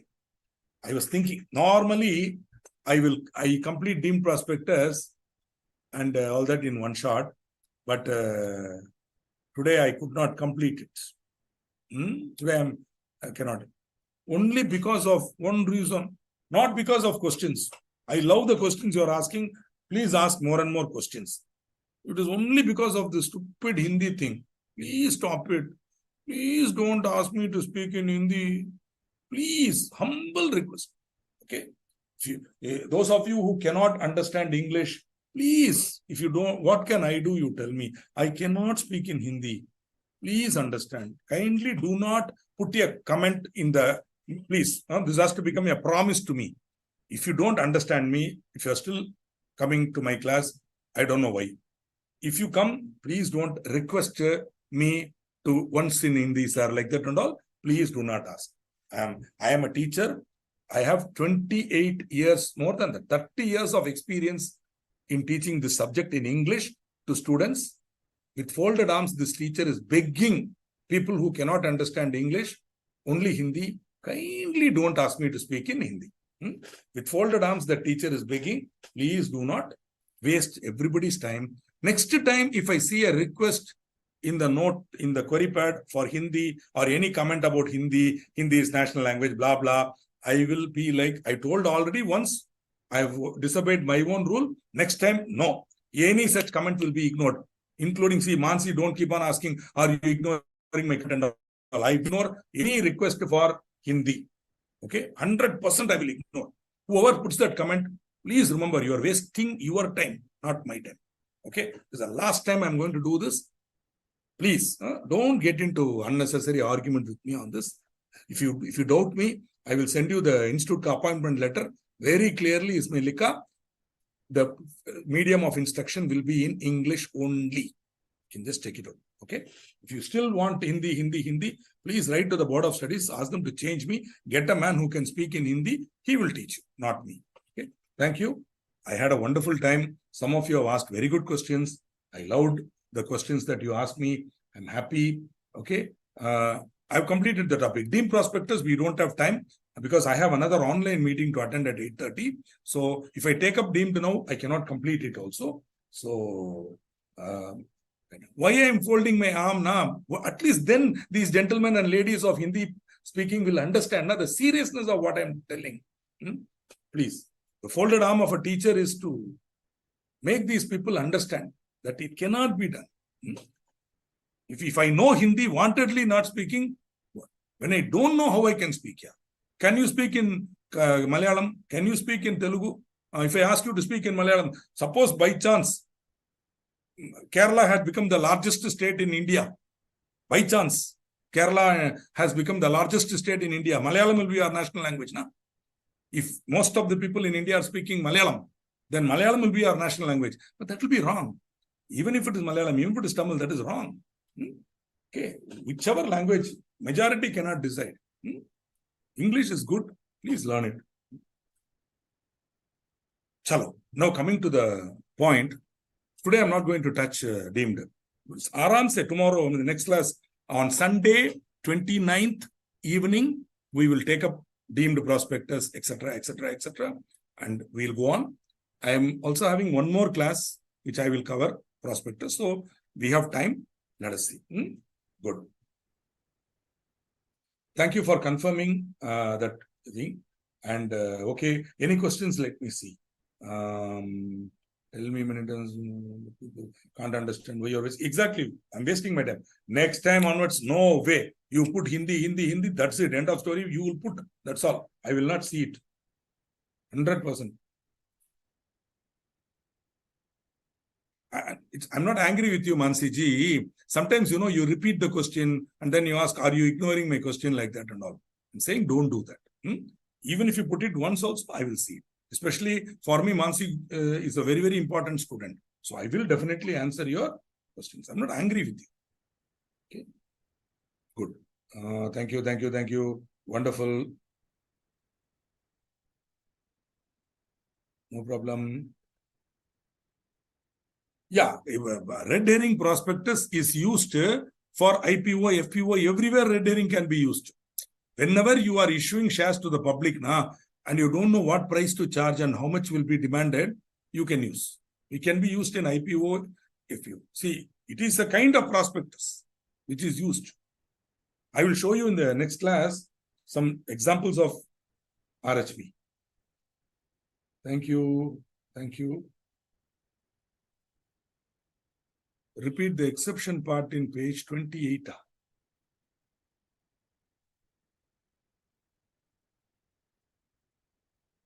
See, if you don't understand underwriting, you will not understand this. Later on, when you understand who is an underwriter, you will understand when an invitation is given to an underwriter, no need for giving him a prospectus. Also, where you are not making an offer to the public, no need to give. See, suppose I'm making a private placement, then no need to give a copy of the prospectus. That's all. That's all it means. Okay, fantastic. Let's end the session. I had a wonderful time. Looking forward to meeting you again on Sunday, 29th evening, 6 to 8:30. Bye.